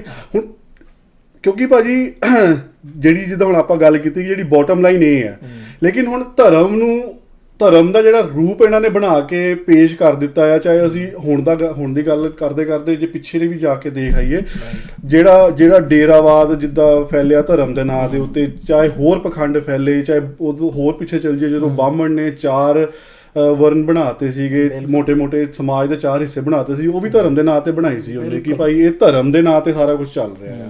ਲੇਕਿਨ ਉਸ ਧਰਮ ਨੂੰ ਨਕਾਰ ਦਿੱਤਾ ਗਿਆ। ਲੇਕਿਨ ਜਿਹੜਾ ਸਹੀ ਧਰਮ ਸੀਗਾ, ਜਿਹੜਾ ਅਸਲ ਧਰਮ ਸੀਗਾ, ਉਹ ਇਹੀ ਸੀਗਾ ਜਿਹੜਾ ਗੁਰੂ ਸਾਹਿਬ ਨੇ ਸਾਨੂੰ ਦੱਸਿਆ ਆ ਕੇ, ਹੈ ਨਾ ਜੀ। ਤੇ ਉਹ ਹੁਣ ਗੱਲ ਇਹ ਹੈ ਕਿ ਇੱਥੇ ਕਮੀਣਿਆਂ ਦੀ ਕਮੀਣਗੀ ਹੈ, ਬੇਈਮਾਨਾਂ ਦੀ ਬੇਈਮਾਨੀ ਹੈ। ਚਾਹੇ ਉਹ ਕਾਮਰੇਡਾਂ ਦੀ ਗੱਲ ਕਰ ਲਓ, ਠੀਕ ਹੈ ਜੀ, ਚਾਹੇ ਉਹ ਇਹ ਖੱਪਗਰੇਡਾਂ ਦੀ ਗੱਲ ਕਰ ਲਓ, ਚਾਹੇ ਹੋਰ ਜਿਹੜੇ ਹੈਗੇ ਜਿਹੜੇ ਸਿੱਖ ਧਰਮ ਨੂੰ ਸਿਰਫ ਭੰਨਣਾ ਚਾਹੁੰਦੇ ਆ, ਉਹ ਕਿਤੇ ਨਾ ਕਿਤੇ ਆ ਕੇ ਜਦੋਂ ਇੱਦਾਂ ਦੀ ਸਟੇਟਮੈਂਟਾਂ ਦਿੰਦੇ ਕਿ ਜਿਹੜਾ ਧਰਮ ਆ, ਜਿਹੜੀ ਧਾਰਮਿਕ ਮਨੌਤਾਂ ਆ, ਖਾਸ ਕਰਕੇ ਸਿੱਖ ਧਰਮ ਦੀਆਂ, ਉਹ ਸਾਡੀ ਤਰੱਕੀ ਦੇ ਰਾਹ 'ਚ ਰੋੜਾ ਆ। ਹੁਣ ਉਹ ਉਹਨਾਂ ਦੀ ਆਪਣੀ ਬੇਈਮਾਨੀ ਹੈ ਜਾਂ ਨਲਾਇਕੀ ਹੈ। ਹੁਣ ਧਰਮ ਦੇ ਅਸਲ ਅਰਥ ਤਾਂ ਸਾਨੂੰ ਸਾਰਿਆਂ ਨੂੰ ਗੁਰੂ ਗ੍ਰੰਥ ਸਾਹਿਬ 'ਚ ਪਤਾ ਜਦੋਂ ਪੜ੍ਹਦੇ ਆ ਪਤਾ ਚੱਲ ਜਾਂਦਾ ਜਾਂ ਸਾਡੇ ਪ੍ਰਚਾਰਕ ਤੋਂ ਅਸੀਂ ਸੁਣਦੇ ਆਏ ਆ, ਠੀਕ ਹੈ। ਉਹ ਡਿਪੈਂਡ ਅਲੱਗ, ਉਹ ਇੱਕ ਅਲੱਗ ਵਿਸ਼ਾ ਕਿ ਧਰਮ ਨੂੰ ਕੌਣ ਕਿੰਨਾ ਲਾਗੂ ਕਰਦਾ ਆ। ਬਿਲਕੁਲ ਹੈ ਨਾ। ਹੁਣ ਇੱਕ ਅਪਗ੍ਰੇਡਾਂ ਦੀ ਗੱਲ ਕਰੀਏ, ਰਣਜੀਤ ਸਿੰਘ ਨੇ ਕਿੰਨਾ ਧਰਮ ਲਾਗੂ ਕੀਤਾ ਆਪਣੇ ਆਪ ਦੇ ਉੱਤੇ। ਇੰਨੇ ਜਿਹੜਾ ਇੱਥੇ ਜਿਹੜਾ ਰॉ ਦਾ ਏਜੰਟ ਬੈਠਾ ਆ, ਇਹ ਜਿਹੜੇ ਹੁਣ ਅੱਜ ਕੱਲ ਸਾਈਕੋਲੋਜਿਸਟ, ਸਾਈਕੋਲੋਜੀ ਹੈ ਨਾ, ਸਭ ਤੋਂ ਵੱਡਾ ਫਰੋਡੀਆ ਆ ਸਭ ਤੋਂ, ਹੈ ਨਾ। ਹੁਣ ਇਹਨੇ ਕਿੰਨਾ ਆਪਣੇ ਆਪ ਤੇ ਧਰਮ ਲਾਗੂ ਕੀਤਾ ਹੋਇਆ। ਇਹਦੇ ਨਾਲ ਦਿਆਂ ਨੂੰ ਵੀ ਪਤਾ ਹੀ ਹੋਣਾ ਆ, ਸਾਨੂੰ ਤਾਂ ਪਤਾ ਹੀ ਪਤਾ ਆ, ਇਹਦੇ ਨਾਲ ਦਿਆਂ ਨੂੰ ਵੀ ਪਤਾ ਹੋਣਾ ਆ, ਸਾਰੇ ਨਿਊਜ਼ੀਲੈਂਡ ਨੂੰ ਪਤਾ, ਸਾਰੇ, ਸਹੀ ਗੱਲ ਹੈ ਜੀ, ਸਾਰੇ ਨਿਊਜ਼ੀਲੈਂਡ ਨੂੰ ਪਤਾ ਆ ਕਿ ਕਿੱਡਾ ਵੱਡਾ ਧਾਰਮਿਕ ਬੰਦਾ ਇਹ ਹੈਗਾ, ਜਿਹੜਾ ਧਰਮ ਇਹ ਭੰਡਦੇ ਹੈਗੇ ਆ। ਹੁਣ ਉਸ ਧਰਮ ਦਾ ਇੱਕ ਮਖੌਟਾ ਪਾ ਕੇ ਤੁਸੀਂ ਲੋਕਾਂ ਦੇ ਹੱਕ ਖਾਂਦੇ ਆ, ਤੁਸੀਂ ਲੋਕਾਂ ਨੂੰ ਲੁੱਟਦੇ ਆ, ਤੁਸੀਂ ਲੋਕਾਂ ਦਾ ਮਾਨਸਿਕ ਸ਼ੋਸ਼ਣ ਕਰਦੇ ਆ, ਫਿਰ ਉਹ ਧਰਮ ਨੂੰ ਤਾਂ ਭੰਡਿਆ ਹੀ ਜਾਣਾ ਆ, ਜਿਹੜੀ ਧਰਮ ਦੀ ਡੈਫੀਨੇਸ਼ਨ ਤੁਸੀਂ ਦਿੱਤੀ ਹੈਗੀ ਹੈ, ਠੀਕ ਹੈ ਭਾਜੀ। ਤੇ ਹੁਣ ਜਿਹੜਾ ਅਸਲ ਧਰਮ ਆ ਉਹ ਹੈਗਾ ਆ ਆਪਣੇ ਆਪ ਨੂੰ ਸਵਾਰਨ ਦਾ, ਆਪਣੇ ਕਾਮ ਤੋਂ, ਆਪਣੇ ਕ੍ਰੋਧ ਨੂੰ, ਆਪਣੇ ਮੋਹ ਹੰਕਾਰ ਨੂੰ ਕੰਟਰੋਲ 'ਚ ਕਰਨ ਦਾ, ਤਾਂ ਕਿ ਤੁਸੀਂ ਇੱਕ ਚੰਗਾ ਸਮਾਜ ਸਿਰਜ ਸਕੋ। ਬਿਲਕੁਲ। ਤੇ ਲੇਕਿਨ ਉਹਦੇ ਉਲਟ ਕੀ ਹੋ ਰਿਹਾ ਆ, ਜਿਹੜਾ ਹੁਣ ਇੱਥੇ ਇੱਕ ਮੈਨੂੰ ਹੋਰ ਇਹਦੀ ਥੋੜੀ ਜਿਹੀ ਗੱਲ ਚੇਤੇ ਆ ਗਈ, ਉਹ ਕਲਿੱਪ ਵੀ ਘੁੰਮਦੀ ਫਿਰਦੀ ਹੈ WhatsApp ਦੇ ਉੱਤੇ, ਕੋਈ ਜਿਹੜਾ ਹੁਣ ਇਹ ਸਾਈਕੋਲੋਜਿਸਟ ਵਾਲਾ ਚੈਪਟਰ ਖੁੱਲਿਆ ਪਿਆ ਆ। ਹੁਣ ਇੱਕ ਤਾਂ ਚਲੋ ਇੱਕ ਗੱਲ ਵਧੀਆ ਵੀ ਨਿਕਲ ਕੇ ਆ ਰਹੀ ਹੈ ਕਿ ਇਹਨਾਂ ਦੀ ਅਸਲੀਅਤ ਲੋਕਾਂ ਨੂੰ ਪਤਾ ਚੱਲ ਰਹੀ ਕਿ ਇਹ ਆਪ ਕਿੱਥੇ ਖੜੇ ਆ, ਮਾਨਸਿਕ ਹਾਲਤ ਕੀ ਹੈ ਇਹਨਾਂ ਦੀ, ਮਾਨਸਿਕ ਹਾਲਤ ਕੀ ਹੈ, ਤੇ ਲੋਕਾਂ ਨੂੰ ਕਿਹੜੇ ਉਪਦੇਸ਼ ਦਿੰਦੇ ਹੈਗੇ, ਠੀਕ ਹੈ ਜੀ। ਤੇ ਜਿੱਦਾਂ ਗੱਲ ਕਰਦੇ ਆ ਨਾ ਕਿ ਕਹਿੰਦਾ ਜਿਹਦੇ ਕੋ ਕਾਮ ਤੇ ਕੰਟਰੋਲ ਨਹੀਂ ਹੁੰਦਾ ਉਹ ਵੀ ਸਾਈਕੋਲੋਜਿਸਟ ਕੋ ਜਾ ਸਕਦਾ ਆ, ਜਿਹਦਾ ਕ੍ਰੋਧ ਤੇ ਕੰਟਰੋਲ ਨਹੀਂ ਉਹ ਵੀ ਸਾਈਕੋਲੋਜਿਸਟ ਕੋ ਜਾ ਸਕਦਾ ਆ, ਹੈ ਨਾ। ਜਿਹੜਾ ਪਰਾਇਆ ਰੂਪ ਤੱਕ ਕੇ ਜਿਹਦੇ ਆਪਣੇ ਉੱਤੇ ਕੰਟਰੋਲ ਨਹੀਂ ਰਹਿੰਦਾ ਉਹ ਵੀ ਸਾਈਕੋਲੋਜਿਸਟ ਕੋ ਜਾ ਸਕਦਾ ਆ। ਫਿਰ ਤਾਂ ਭਰਾਵਾ ਤੁਹਾਨੂੰ ਸਭ ਤੋਂ ਜ਼ਿਆਦਾ ਲੋੜ ਹੈ ਸਾਈਕੋਲੋਜਿਸਟ ਕੋ ਜਾਣ ਦੀ, ਤੁਸੀਂ, ਹੈ ਨਾ, ਜਿਹੜਾ ਹੁਣ ਲੋਕਾਂ ਦੇ ਹੱਕ ਖਾਂਦਾ ਫਿਰਦਾ ਆ। ਬਿਲਕੁਲ। ਤੇ ਕਹਿਣ ਦਾ ਭਾਵ ਮੇਰਾ ਭਾਈ ਇਹ ਹੈ ਕਿ ਸਾਈਕੋਲੋਜਿਸਟ ਦੀ ਸਭ ਤੋਂ ਜ਼ਿਆਦਾ ਲੋੜ ਤਾਂ ਤੁਹਾਨੂੰ ਹੈ। ਨੱਕ ਤੇ ਗੁੱਸਾ ਤੁਹਾਡੇ ਬੈਠਾ ਰਹਿੰਦਾ ਆ, ਸਾਈਕੋਲੋਜਿਸਟ ਕੋਈ ਕੰਟਰੋਲ ਹੀ ਨਹੀਂ ਹੈਗਾ। ਤੁਹਾਡੀ ਕਹੀ ਗੱਲ ਨੂੰ ਜੇ ਕੋਈ ਮਾੜਾ ਜੇ ਵੀ ਕੱਟ ਦੇ, ਤੁਸੀਂ ਤਾਂ ਅੱਗ ਕੱਪੜੇ ਤੋਂ ਬਾਹਰ ਹੋ ਜਾਂਦੇ, ਤੁਸੀਂ ਅੱਗ ਬਬੂਲਾ ਹੋ ਜਾਂਦੇ, ਤੁਸੀਂ ਤਾਂ ਬਦਲੇ ਦੀ ਭਾਵਨਾ ਦੇ ਵਿੱਚ ਇੰਨਾ ਗਰਕ ਜਾਂਦੇ ਆ ਕਿ ਤੁਸੀਂ ਇਹ ਨਹੀਂ ਦੇਖਦੇ ਸੱਚ ਝੂਠ ਦਾ ਫਰਕ ਹੀ ਨਹੀਂ ਰਹਿੰਦਾ ਹੈਗਾ, ਹੈ ਨਾ। ਹੁਣ ਜਿਹੜੇ ਵਹਿਮ ਤੁਸੀਂ ਪਾਲੇ ਹੋਏ ਆ, ਹੈ ਨਾ, ਉਹਦੇ ਫਿਰ ਸਾਈਕੋਲੋਜਿਸਟ ਦੀ ਲੋੜ ਤਾਂ ਤੁਹਾਨੂੰ ਹੈ ਕਿ ਜਿਹੜੇ ਵਹਿਮ ਤੁਸੀਂ ਪਾਲ ਕੇ ਬੈਠੇ ਕਿ ਅਸੀਂ ਇਦਾਂ ਕਰ ਦੇਣਾ ਤਾਂ ਅਸੀਂ ਉਦਾਂ। ਉਹੀ ਗੱਲ ਆ ਬਈ, ਜਿੱਦਾਂ ਉਹ ਕਹਿੰਦੇ ਵੀ ਹੈਗੇ ਵੀ ਜੀ ਇੱਕ ਡੇਰੇ ਤੋਂ ਦਾਰ ਤੋਂ ਉੱਠ ਕੇ ਤੇ ਦੂਜੇ ਛੜਾਪਾ ਮਾਰ ਕੇ ਦੂਜੇ ਕੋਲੇ ਬਹਿ ਗਏ। ਬਿਲਕੁਲ। ਭਈ ਹੁਣ ਜਦੋਂ ਇਹ ਕਹਿੰਦਾ ਵੀ ਜਿਹੜੀ ਆ ਫੰਡਰਗਾਂ ਰਾਤ ਦਾ ਏਜੰਟ ਜਿਹੜਾ ਆ ਜੀ, ਜਦੋਂ ਕਹਿੰਦਾ ਵੀ ਮੈਂ ਕੜਾ ਲਾ ਦੇਣਾ, ਹਾਂਜੀ ਭਈ ਕੜਾ ਲਾ ਕੇ ਤੇ ਤੂੰ ਆ ਬਰੇਸਲੈਟ ਪਾ ਲਿਆ। ਬਿਲਕੁਲ। ਭਈ ਇੱਕ ਜੇ ਤੈਨੂੰ ਕੜਾ ਜਿਹੜਾ ਆ ਵੀ ਉਹ ਲੱਗਦਾ ਆ ਵੀ ਇਹ ਧਾਰਮਿਕ ਪਖੰਡ ਆ ਜੀ, ਫਿਰ ਬਰੇਸਲੈਟ ਜਿਹੜਾ ਆ ਵੀ ਉਹ ਕੀ ਹੋਇਆ, ਉਹ ਡਿਫਰੈਂਟ ਤਾਂ ਉਹਨਾਂ ਦਾ ਪਖੰਡ ਹੋ ਗਿਆ। ਬਿਲਕੁਲ। ਸੋ ਇਹਦਾ ਮਤਲਬ ਵੀ ਅੰਡਰਸਟੈਂਡਿੰਗ ਜਿਹੜੀ ਆਪਣੀ ਆ ਉਹ ਵੈਸੇ ਹੀ ਕਹ ਲਓ ਵੀ ਕਮਿਊਨਿਟੀ ਦੇ ਵਿੱਚੋਂ ਹੀ ਨਿਕਲੀ ਆ, ਸਿਰਫ ਇਹ ਆ ਵੀ ਸਿੱਖਾਂ ਨੂੰ ਗੁੱਸਾ ਦਿਵਾਉਣ ਲਈ ਬਿਲਕੁਲ ਮੈਂ ਹਰਕਤ ਕਰਨੀ ਆ। ਫਿਰ ਉਹ ਮੁੰਦੀ ਪਾਈ ਬੈਠਾ ਦੋਵੇਂ ਹੱਥਾਂ ਦੇ ਵਿੱਚ। ਫਿਰ ਹੁਣ ਮਤਲਬ ਵੀ ਉਹ ਸਾਰੀਆਂ ਜਿਹੜੀਆਂ ਚੀਜ਼ਾਂ ਆ ਵੀ ਇੱਕ ਚੀਜ਼ ਨੂੰ ਪਖੰਡ ਕਹਿ ਕੇ ਉਹ ਤੋਂ ਵੱਡੇ ਪਖੰਡ ਜਿਹੜੇ ਆ ਵੀ ਉਹ ਕਰ ਰਿਹਾ। ਬਿਲਕੁਲ ਸਹੀ ਗੱਲ ਹੈ। ਸੋ ਮਤਲਬ ਜਿੱਦਾਂ ਨਾ ਵੀ ਇਹ ਵੀ ਕੋਈ ਕਵੇ ਵੀ ਇਹ ਵੀ ਡਾਕਟਰ ਨੇ ਭਈ ਇਹ ਜਿਹੜਾ ਦੂਸਰਾ ਸਿਰ ਦਾ ਮੈਨੂੰ ਦਰਦ ਰਹਿੰਦਾ ਤੇ ਉਹਦੀ ਮੈਨੂੰ ਦਵਾਈ ਦੇ ਦਿੱਤੀ ਜੀ, ਤੇ ਮੈਂ ਕਹਾਂ ਭਈ ਇਹ ਨਾ ਇਹ ਦਵਾਈ ਤਾਂ ਮੇਰਾ ਨਸ਼ਾ ਹੀ ਆ, ਇਹਦੇ ਨਾਲੋਂ ਤੇ ਮੈਂ ਜਿਹੜੀ ਆ ਦੂਸਰੀ ਹੈਗੀ ਆ ਐਂਫੇਟਾਮੀਨ ਆ ਪੀ ਤੇ ਹੋਰ ਜਿਹੜੀ ਆ ਹੈਰੋਇਨ ਤੇ ਹੋਰ ਸਾਰੀਆਂ ਉਹ ਤਾਂ ਮੈਂ ਇਹ ਖਾ ਲਵਾਂ। ਸਹੀ ਗੱਲ ਹੈ। ਇਹ ਭਾਈ ਸਿਆਣਾ ਥੋੜੀ ਕਹੂ ਕੋਈ ਵੀ ਨਹੀਂ ਕਹੂਗਾ ਤੁਹਾਨੂੰ ਸਿਆਣਾ। ਭਈ ਉਹ ਜਿਹੜੀ ਡਾਕਟਰ ਦੀ ਦਵਾਈ ਆ ਉਹ ਡਾਕਟਰ ਨੇ ਐਨ ਮਿੱਥ ਕੇ ਤੇ ਹੋਰ ਸਾਰਾ ਕੁਝ ਕਰਕੇ ਉਹਦੇ ਅਰਾਊਂਡ ਕੰਡੀਸ਼ਨਾਂ ਲਾ ਕੇ ਤੇ ਉਹਦਾ ਇੱਕ ਪਰਪਸ ਆ। ਬਿਲਕੁਲ। ਤੇ ਉਹਦੇ ਲਈ ਦਿੱਤੀ ਆ, ਉਹ ਛੱਡ ਕੇ ਤੇ ਤੁਸੀਂ ਜਿਹੜੇ ਹੋਰ ਹੈਗੇ ਆ ਡਰਾਮੇ ਸਾਰੇ ਭਈ ਉਹਦੇ ਵਿੱਚ ਤੁਸੀਂ ਆਪਣੇ ਆਪ ਨੂੰ ਗਲਤਾਨ ਕਰਕੇ ਕਹੋ ਵੀ ਲੈ ਵੀ ਮੈਂ ਹੁਣ ਵੀ ਉੱਤੇ ਨੂੰ ਆ ਗਿਆ ਚੱਲ ਗਿਆ, ਤਾਂ ਉਹ ਤੋਂ ਵੱਡਾ ਮੂਰਖੀ ਆ। ਬਾਕੀ ਜਿਹੜੀ ਨਾ ਉਹਦੀ ਗੱਲ ਆ ਡੈਫੀਨੇਸ਼ਨ ਧਰਮ ਦੀ, ਉਹਦੇ ਵਿੱਚ ਭਈ ਜਿਹੜਾ ਹੈਗਾ ਨਾ ਫਿਰ ਆਪਾਂ ਜਾਈਏ ਬੋਧੀਆਂ ਕੋਲੇ ਭਈ, ਕਿਉਂਕਿ ਬੋਧੀ ਜਿਹੜੇ ਆ ਉਹ 6ਵੀਂ ਜਿਹੜੀ ਸਦੀ ਆ, 6ਵੀਂ ਬਲਕਿ 7ਵੀਂ ਸਦੀ ਜੀ BC ਜੀ, ਯਾਨੀ ਕਿ ਅੱਜ ਤੋਂ 2600-2700 ਸਾਲ ਪਹਿਲਾਂ ਭਈ ਉਦੋਂ ਬੁੱਧ ਧਰਮ ਜਿਹੜਾ ਹੋਂਦ ਚ ਆਇਆ ਤੇ ਉਹਦਾ ਫੈਲਾਅ ਜਿਹੜਾ ਆ ਭਈ ਅੱਜ ਤੋਂ 2300 ਸਾਲ ਪਹਿਲਾਂ ਜੀ ਭਈ ਜਿਹੜਾ ਆ ਅਸ਼ੋਕ ਦੇ ਸਮੇਂ ਜੀ ਭਈ ਉਸ ਵੇਲੇ ਕਹਿ ਲਓ ਭਈ ਪੂਰਾ ਜਿਹੜਾ ਹੈਗਾ ਆ ਸ੍ਰੀਲੰਕਾ ਹੋ ਗਿਆ ਤੇ ਇੱਧਰੋਂ ਮਤਲਬ ਦੱਖਣ ਦੇ ਵਿੱਚ ਸ੍ਰੀਲੰਕਾ ਤੇ ਆਪਣਾ ਉੱਤਰ ਦੇ ਵਿੱਚ ਜੀ ਬਰਮਾ ਹੋ ਗਿਆ ਤੇ ਹੋਰ ਸਾਰੇ ਜਿਹੜੇ ਮੁਲਕ ਉਧਰਲੇ ਪਾਸੇ ਆ ਜੀ ਉਹ ਉਹਨਾਂ ਇਲਾਕਿਆਂ ਦੇ ਵਿੱਚ ਤੇ ਇੱਧਰੋਂ ਤਿੱਬਤ ਤੱਕ ਤੇ ਹੋਰ ਪਾਸੇ ਮਤਲਬ ਫੈਲ ਗਿਆ ਜੀ, ਤੇ ਇੱਧਰੋਂ ਪੱਛਮ ਦੇ ਵਿੱਚ ਅਫਗਾਨਿਸਤਾਨ ਤੱਕ ਜਿਹੜਾ ਆ ਵੀ ਉਹ ਫੈਲ ਗਿਆ ਬਿਲਕੁਲ ਬੁੱਧ ਧਰਮ। ਤੇ ਉਹਨਾਂ ਦੀ ਜਿਹੜੀ ਕਿਤਾਬ ਆ ਮੇਨ ਉਹਨੂੰ ਧੰਮ-ਪਦ ਕਹਿੰਦੇ ਆ। ਠੀਕ ਹੈ ਜੀ। ਤੇ ਯਾਨੀ ਕਿ ਧਰਮ ਦਾ ਪਦ। ਤੇ ਉਹ ਸਾਰਾ ਕੁਝ ਜਿਹੜੇ ਕਨਸੈਪਟ ਨੇ ਧਰਮ ਦੇ, ਜਿਹੜੇ ਬਾਹਮਣ ਆਪਣਾ ਹੱਕ ਜਤਾਉਂਦਾ ਜਿਹਨਾਂ ਦੇ ਉੱਤੇ, ਜਦੋਂ ਤੁਸੀਂ ਉਹਨਾਂ ਦੀ ਪਿਛੋਕੜ 'ਚ ਜਾਂਦੇ ਆ ਤੇ ਉਹ ਸਾਰੇ ਦੇ ਸਾਰੇ ਜਿਹੜੇ ਆ ਉਹ ਬੁੱਧ ਧਰਮ ਦੀ ਜਿਹੜੀ ਮੇਨ ਕਿਤਾਬ ਆ ਵੀ ਜੇ ਕਹਿ ਲਓ ਵੀ ਬੋਧੀ ਸੋਚ ਦੀ ਜਿਹੜੀ ਕਿਤਾਬ ਆ ਉਹ ਧੰਮ-ਪਦ ਦੇ ਵਿੱਚ ਜਾ ਕੇ ਜੁੜ ਜਾਂਦੇ ਆ। ਜੀ ਬਿਲਕੁਲ। ਤੇ ਜਦੋਂ ਤੁਸੀਂ ਉਹਦੀ ਜਿਹੜੀ ਇੱਕ ਤਰ੍ਹਾਂ ਨਾਲ ਕਹਿ ਲਓ ਵੀ ਪੜਚੋਲ ਕਰਦੇ ਆ ਤੇ ਉਹਦੇ ਵਿੱਚੋਂ ਫੇਰ ਵੀ ਇਹ ਜਿਹੜੇ ਹੈਗੇ ਨਾ ਵੀ ਵਿਪਰ ਦੇ ਜਾਂ ਜਿਹੜੇ ਆ ਦੂਸਰੇ ਸੰਸਕ੍ਰਿਤ ਦੇ ਤੇ ਹੋਰ ਜਿੰਨੇ ਵੀ ਕਹਿ ਲਓ ਕਲੇਮ ਆ ਉਹ ਸਾਰੇ ਝੂਠੇ ਪੈ ਜਾਂਦੇ ਆ। ਜੀ ਬਿਲਕੁਲ। ਤੇ ਜਿਹੜਾ ਆਦਿ ਸ਼ੰਕਰਾਚਾਰਿਆ ਆ ਉਹਨੇ ਤੇ ਇੱਥੇ ਤੱਕ ਕੀਤਾ ਵੀ ਜਿਹੜੇ ਬੋਧੀਆਂ ਦੇ ਟੈਂਪਲ ਸੀਗੇ, ਬੋਧੀਆਂ ਦੀਆਂ ਜਿਹੜੀਆਂ ਮੋਨੈਸਟਰੀ ਸੀਗੀਆਂ, ਜੀ ਬਿਲਕੁਲ, ਵੀ ਉਹਨਾਂ ਨੂੰ ਢਾਹ ਕੇ ਤੇ ਉੱਥੇ ਉਹਨਾਂ ਨੇ ਵੀ ਜਿਹੜਾ ਵੀ ਹਿੰਦੂਵਾਦ ਦਾ ਕਬਜ਼ਾ ਕਰਕੇ, ਵਿਪਰਵਾਦ ਦਾ ਕਬਜ਼ਾ ਕਰਕੇ ਤੇ ਉਹ ਜਿਹੜਾ ਆ ਵੀ ਜਿਹੜੇ ਕਹਿ ਲਓ ਵੀ ਬੋਧੀਆਂ ਦੇ ਕੰਮ ਸੀਗੇ ਬਿਲਕੁਲ ਵੀ ਉਹਨਾਂ ਦੇ ਉੱਤੇ ਕਲੇਮ ਜਿਹੜਾ ਉਹ ਆਪਣਾ ਕਰ ਲਿਆ। ਉਹ ਤਾਂ ਵਿਪਰ ਦੀ ਤਾਂ ਭਾਈ ਸ਼ੁਰੂ ਤੋਂ ਫਿਰ ਇਦਾਂ ਲੱਗਦਾ, ਸ਼ੁਰੂ ਤੋਂ ਇਹ ਆਦਤ ਰਹੀ ਹੈ ਕਿ ਦੂਜਿਆਂ ਦੇ ਉੱਤੇ ਜਿਹੜਾ ਹੈਗਾ, ਦੂਜਿਆਂ ਦਾ ਇਤਿਹਾਸ ਦੇ ਉੱਤੇ ਜਾਂ ਦੂਜਿਆਂ ਦੇ ਕਲਚਰ ਦੇ ਉੱਤੇ ਉਹਨੂੰ ਆਪਣੇ ਕੈਪਚਰ ਕਰ ਲੈਣਾ। ਤੇ ਉਹੀ ਚੀਜ਼ਾਂ ਤੁਸੀਂ ਦੇਖੋਗੇ ਜਿਹੜੇ ਅੱਜ ਕੱਲ ਭਾਵੇਂ ਢੱਡਰੀਆਂ ਵਾਲਾ ਆ, ਭਾਵੇਂ ਖੱਪ ਗ੍ਰੇਡ ਨੇ, ਭਾਵੇਂ ਹੋਰ ਨੇ, ਭਈ ਬਾਣੀ ਨੂੰ ਕਹੋਗੇ ਵੀ ਬਾਣੀ ਦੇ ਵਿੱਚ ਕੁਝ ਨਹੀਂ ਹੈਗਾ, ਫਿਰ ਬਾਣੀ ਦੇ ਹੀ ਕਨਸੈਪਟ ਸੰਕਲਪ ਲੈ ਕੇ ਤੇ ਉਹਨਾਂ ਦੇ ਉੱਤੇ ਭਈ ਇਹ ਵੀ ਆਪਣੀ ਜਿਹੜੀ ਆ ਵੀ ਇਹ ਵੀ ਉਹ ਬਕਵਾਸ ਜਿਹੜੀ ਆ ਬਿਲਕੁਲ ਭਈ ਉਹਨੂੰ ਕਲੇਮ ਕਰੂਗੇ ਵੀ ਆਹ ਦੇਖੋ ਜੀ ਵੀ ਅਸੀਂ ਕਿੰਨੀ ਵਧੀਆ ਗੱਲ ਕਰਦੇ। ਨਹੀਂ ਮੈਨੂੰ ਤਾਂ ਭਾਜੀ ਕਿਤੇ ਨਾ ਕਿਤੇ ਇਹ ਵੀ ਲੱਗਦਾ ਆ ਜਿਹੜਾ ਇਹ ਕਹਿੰਦੇ ਨਾ ਕਿ ਧਾਰਮਿਕ ਮਨੋਤਾਂ ਸਾਡੇ ਤਰੱਕੀ ਦੇ ਰਾਹ 'ਚ ਰੁਕਾਵਟ ਆ। ਜੇ ਹੁਣ ਉੱਥੇ ਅਸੀਂ ਆਪਾਂ ਤਰੱਕੀ ਨੂੰ ਸਮਝੀਏ, ਹੁਣ ਇਹਨਾਂ ਦੇ ਹਿਸਾਬ ਨਾਲ ਹੋ ਸਕਦਾ ਤਰੱਕੀ ਹੋਵੇ ਠੱਗੀ ਮਾਰਨਾ, ਬਿਲਕੁਲ ਲੋਕਾਂ ਦੇ ਹੱਕ ਖਾਣਾ ਜਿਹੜਾ ਖਾਂਦਾ ਰਿਹਾ ਆ, ਠੀਕ ਹੈ, ਤੇ ਪਰਾਇਆ ਰੂਪ ਤੱਕਣਾ, ਠੱਗੀਆਂ ਮਾਰਨਾ, ਆਪਣੇ ਕ੍ਰੋਧ ਨੂੰ ਚੰਡਾਲ ਦਾ ਰੂਪ ਬਣ ਜਾਣਾ। ਹੁਣ ਇਹ ਚੰਡਾਲ ਦਾ ਰੂਪ ਹੀ ਬਣਦਾ ਜਦੋਂ ਇਹਦੇ ਰੇਡੀਓ ਤੇ ਵੀ ਫੋਨ ਕਰ ਦਿੰਦਾ ਆ। ਤੇ ਹੋ ਸਕਦਾ ਤਦੀ ਕਹਿੰਦੇ ਹੋਣਗੇ ਜਿਹੜੀ ਧਾਰਮਿਕ ਮਨੋਤਾਂ ਆ ਉਹ ਸਾਡੇ ਤਰੱਕੀ ਦੇ ਰਾਹ 'ਚ ਰੁਕਾਵਟ ਹੈਗੀਆਂ ਆ। ਉਹ ਤਾਂ ਭਰਾਵਾ ਰਹਿਣੀਆਂ ਹੀ ਰਹਿਣੀਆਂ ਆ। ਜਿੱਦਾਂ ਕੋਈ ਚੋਰ ਕਵੇ ਵੀ ਪੁਲਿਸ ਜਿਹੜੀ ਆ ਉਹ ਮੇਰੀ ਤਰੱਕੀ ਦੇ ਰਾਹ ਦੇ ਵਿੱਚ ਰੁਕਾਵਟ ਆ। ਬਿਲਕੁਲ ਸੇਮ ਸਿਨੈਰੀਓ ਇਹਨਾਂ ਦਾ ਬਣਦਾ ਆ ਖੱਪ ਗਰੇਟਾਂ ਦਾ।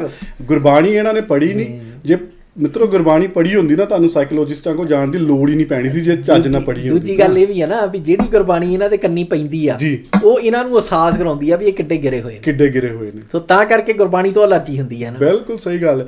ਨਹੀਂ ਇੱਥੇ ਭਾਜੀ ਇੱਕ ਗੱਲ ਹੋਰ ਵੀ ਆਪਾਂ ਕਹਿਣ ਦੇ ਵਿੱਚ ਸਾਨੂੰ ਕੋਈ ਸੰਗ ਨਹੀਂ ਹੈਗੀ ਕਿ ਭਾਈ ਸਾਈਕੋਲੋਜਿਸਟਾਂ ਕੋਲ ਜਾਣ ਤੋਂ ਪਹਿਲਾਂ ਨਾ ਤੁਸੀਂ ਆਪਣਾ ਆਲਾ ਦੁਆਲਾ ਚੇਂਜ ਕਰ ਲਓ, ਕਿਉਂਕਿ ਹੈ ਜੀ, ਕਿਉਂਕਿ ਉਹ ਕਿਹਾ ਜਾਂਦਾ ਆ ਕਿ ਜੇ ਤੁਹਾਨੂੰ ਕਿਸੇ ਜਗ੍ਹਾ ਤੋਂ ਜਾਂ ਜਿੱਥੇ ਤੁਸੀਂ ਰਹਿੰਦੇ ਆ ਜਾਂ ਜੇ ਤੁਹਾਡਾ ਫਰੈਂਡ ਸਰਕਲ ਆ ਕਿਤੇ ਕਿਸੇ ਵੀ ਤਰ੍ਹਾਂ ਦੀ ਦਿਮਾਗੀ ਪਰੇਸ਼ਾਨੀ ਨਾ, ਡਾਕਟਰ ਸਭ ਤੋਂ ਪਹਿਲਾਂ ਸਲਾਹ ਦਿੰਦੇ ਤੁਸੀਂ ਆਪਣਾ ਹਵਾ ਪਾਣੀ ਚੇਂਜ ਕਰ ਲਓ। ਤੁਸੀਂ ਕਿਤੇ ਘੁੰਮਣ ਚੱਲ ਜਾਓ, ਜਿੱਦਾਂ ਕੰਮ ਤੇ ਵੀ ਕਈ ਵਾਰ ਹੁੰਦਾ ਹੈ, ਇਸ ਥਿਊਰੀਆਂ ਬਣੀਆਂ ਹੋਈਆਂ ਨਾ, ਸਟ੍ਰੈਸ ਹੁੰਦਾ ਹੈ ਤਾਂ ਕਹਿੰਦੇ ਸਾਈਕੋਲੋਜਿਸਟ ਦੀਆਂ ਥਿਊਰੀਆਂ ਭਾਈ। ਹਾਂ ਸਾਈਕੋਲੋਜਿਸਟ ਦੀਆਂ ਥਿਊਰੀਆਂ ਹੈਗੀਆਂ। ਤੁਸੀਂ ਐਵੇਂ ਨਾ ਜਾਣੋ ਕਿ ਅਸੀਂ ਤੁਹਾਨੂੰ ਕਹਿ ਰਹੇ ਹਾਂ। ਤੇ ਤੁਸੀਂ ਭਰਾਵਾ ਜਿਹੜਾ ਤੁਹਾਡਾ ਆਲਾ ਦੁਆਲਾ ਹੈ ਨਾ, ਜੇ ਤੁਸੀਂ ਆਪਣੇ ਦਿਮਾਗ ਸਹੀ ਰੱਖਣਾ ਚਾਹੁੰਦੇ ਆ, ਜੇ ਤੁਸੀਂ ਚਾਹੁੰਦੇ ਆ ਕਿ ਤੁਹਾਡੇ ਦਿਮਾਗ ਖਰਾਬ ਨਾ ਹੋਣ ਤੇ ਤੁਹਾਡੇ ਦਿਮਾਗ ਖਰਾਬ ਹੋਣ ਕਰਕੇ ਤੁਹਾਡੇ ਘਰਾਂ 'ਚ ਕਲੇਸ਼ ਨਾ ਹੋਵੇ ਤੇ ਜਿਹੜਾ ਆਪਣਾ ਆਲਾ ਦੁਆਲਾ ਥੋੜਾ ਸਵਾਰ ਲਵੋ, ਫਾਇਦੇ 'ਚ ਰਹੋਗੇ। ਨਹੀਂ ਤਾਂ ਇਹੋ ਜਿਹੇ ਜਿਹੜੇ ਕਲੇਸ਼ 'ਚ ਤੁਸੀਂ ਫਸੇ ਹੀ ਰਹਿਣਾ ਹੈ। ਨਹੀਂ ਨਾਲੇ ਬਿਮਾਰੀ ਜਿਹੜੀ ਆ ਵੀ ਉਹਦੀ ਜੜ ਜਦੋਂ ਤੁਸੀਂ ਪਛਾਣਨੇ ਦੀ ਕੋਸ਼ਿਸ਼ ਕਰੋਗੇ ਤੁਹਾਨੂੰ ਦੇਖ ਪੈਣਾ ਆ ਵੀ ਪ੍ਰੋਬਲਮ ਸ਼ੁਰੂ ਕਿੱਥੋਂ ਹੋਈ ਹੈ। ਬਿਲਕੁਲ। ਸੋ ਸਾਰਾ ਕੁਝ ਜਿਹੜਾ ਆ ਵੀ ਕੋਈ ਭਾਜੀ ਸਹੀ ਗੱਲ ਆ। ਹੁਣ ਸਾਨੂੰ ਕਹਿਣ 'ਚ ਕੋਈ ਗੁਰੇਜ਼ ਨਹੀਂ ਹੈਗਾ ਕਿ ਜਿਹੜਾ ਸਭ ਤੋਂ ਵੱਡਾ ਕਲੇਸ਼ੀ ਦਾ ਤੁਹਾਡੀ ਜੜ੍ਹਾਂ 'ਚ ਬੈਠਾ ਆ। ਬਿਲਕੁਲ। ਹੁਣ ਤੁਸੀਂ ਕਦੇ ਆਪੇ ਅਹਿਸਾਸ ਕਰਕੇ ਦੇਖ ਲਓ, ਜਿੰਨੇ ਵੀ ਇਹਦੇ ਨਾਲ ਦੇ ਤੁਰੇ ਫਿਰਦੇ ਆ, ਜਿੰਨੇ ਵੀ ਇਹਦੇ ਟੀਮ ਦੇ ਮੈਂਬਰ ਆ ਜਾਂ ਜਿੰਨੇ ਵੀ ਇਹਦੇ ਰੇਡੀਓ ਸੁਣਦੇ ਆ, ਕਦੇ ਇੰਨਾ ਕੋਈ ਤੁਸੀਂ ਗੱਲਬਾਤ ਕਰਦੇ ਇਹਦੀ ਗੱਲ ਕੱਟ ਕੇ ਦੇਖਿਓ।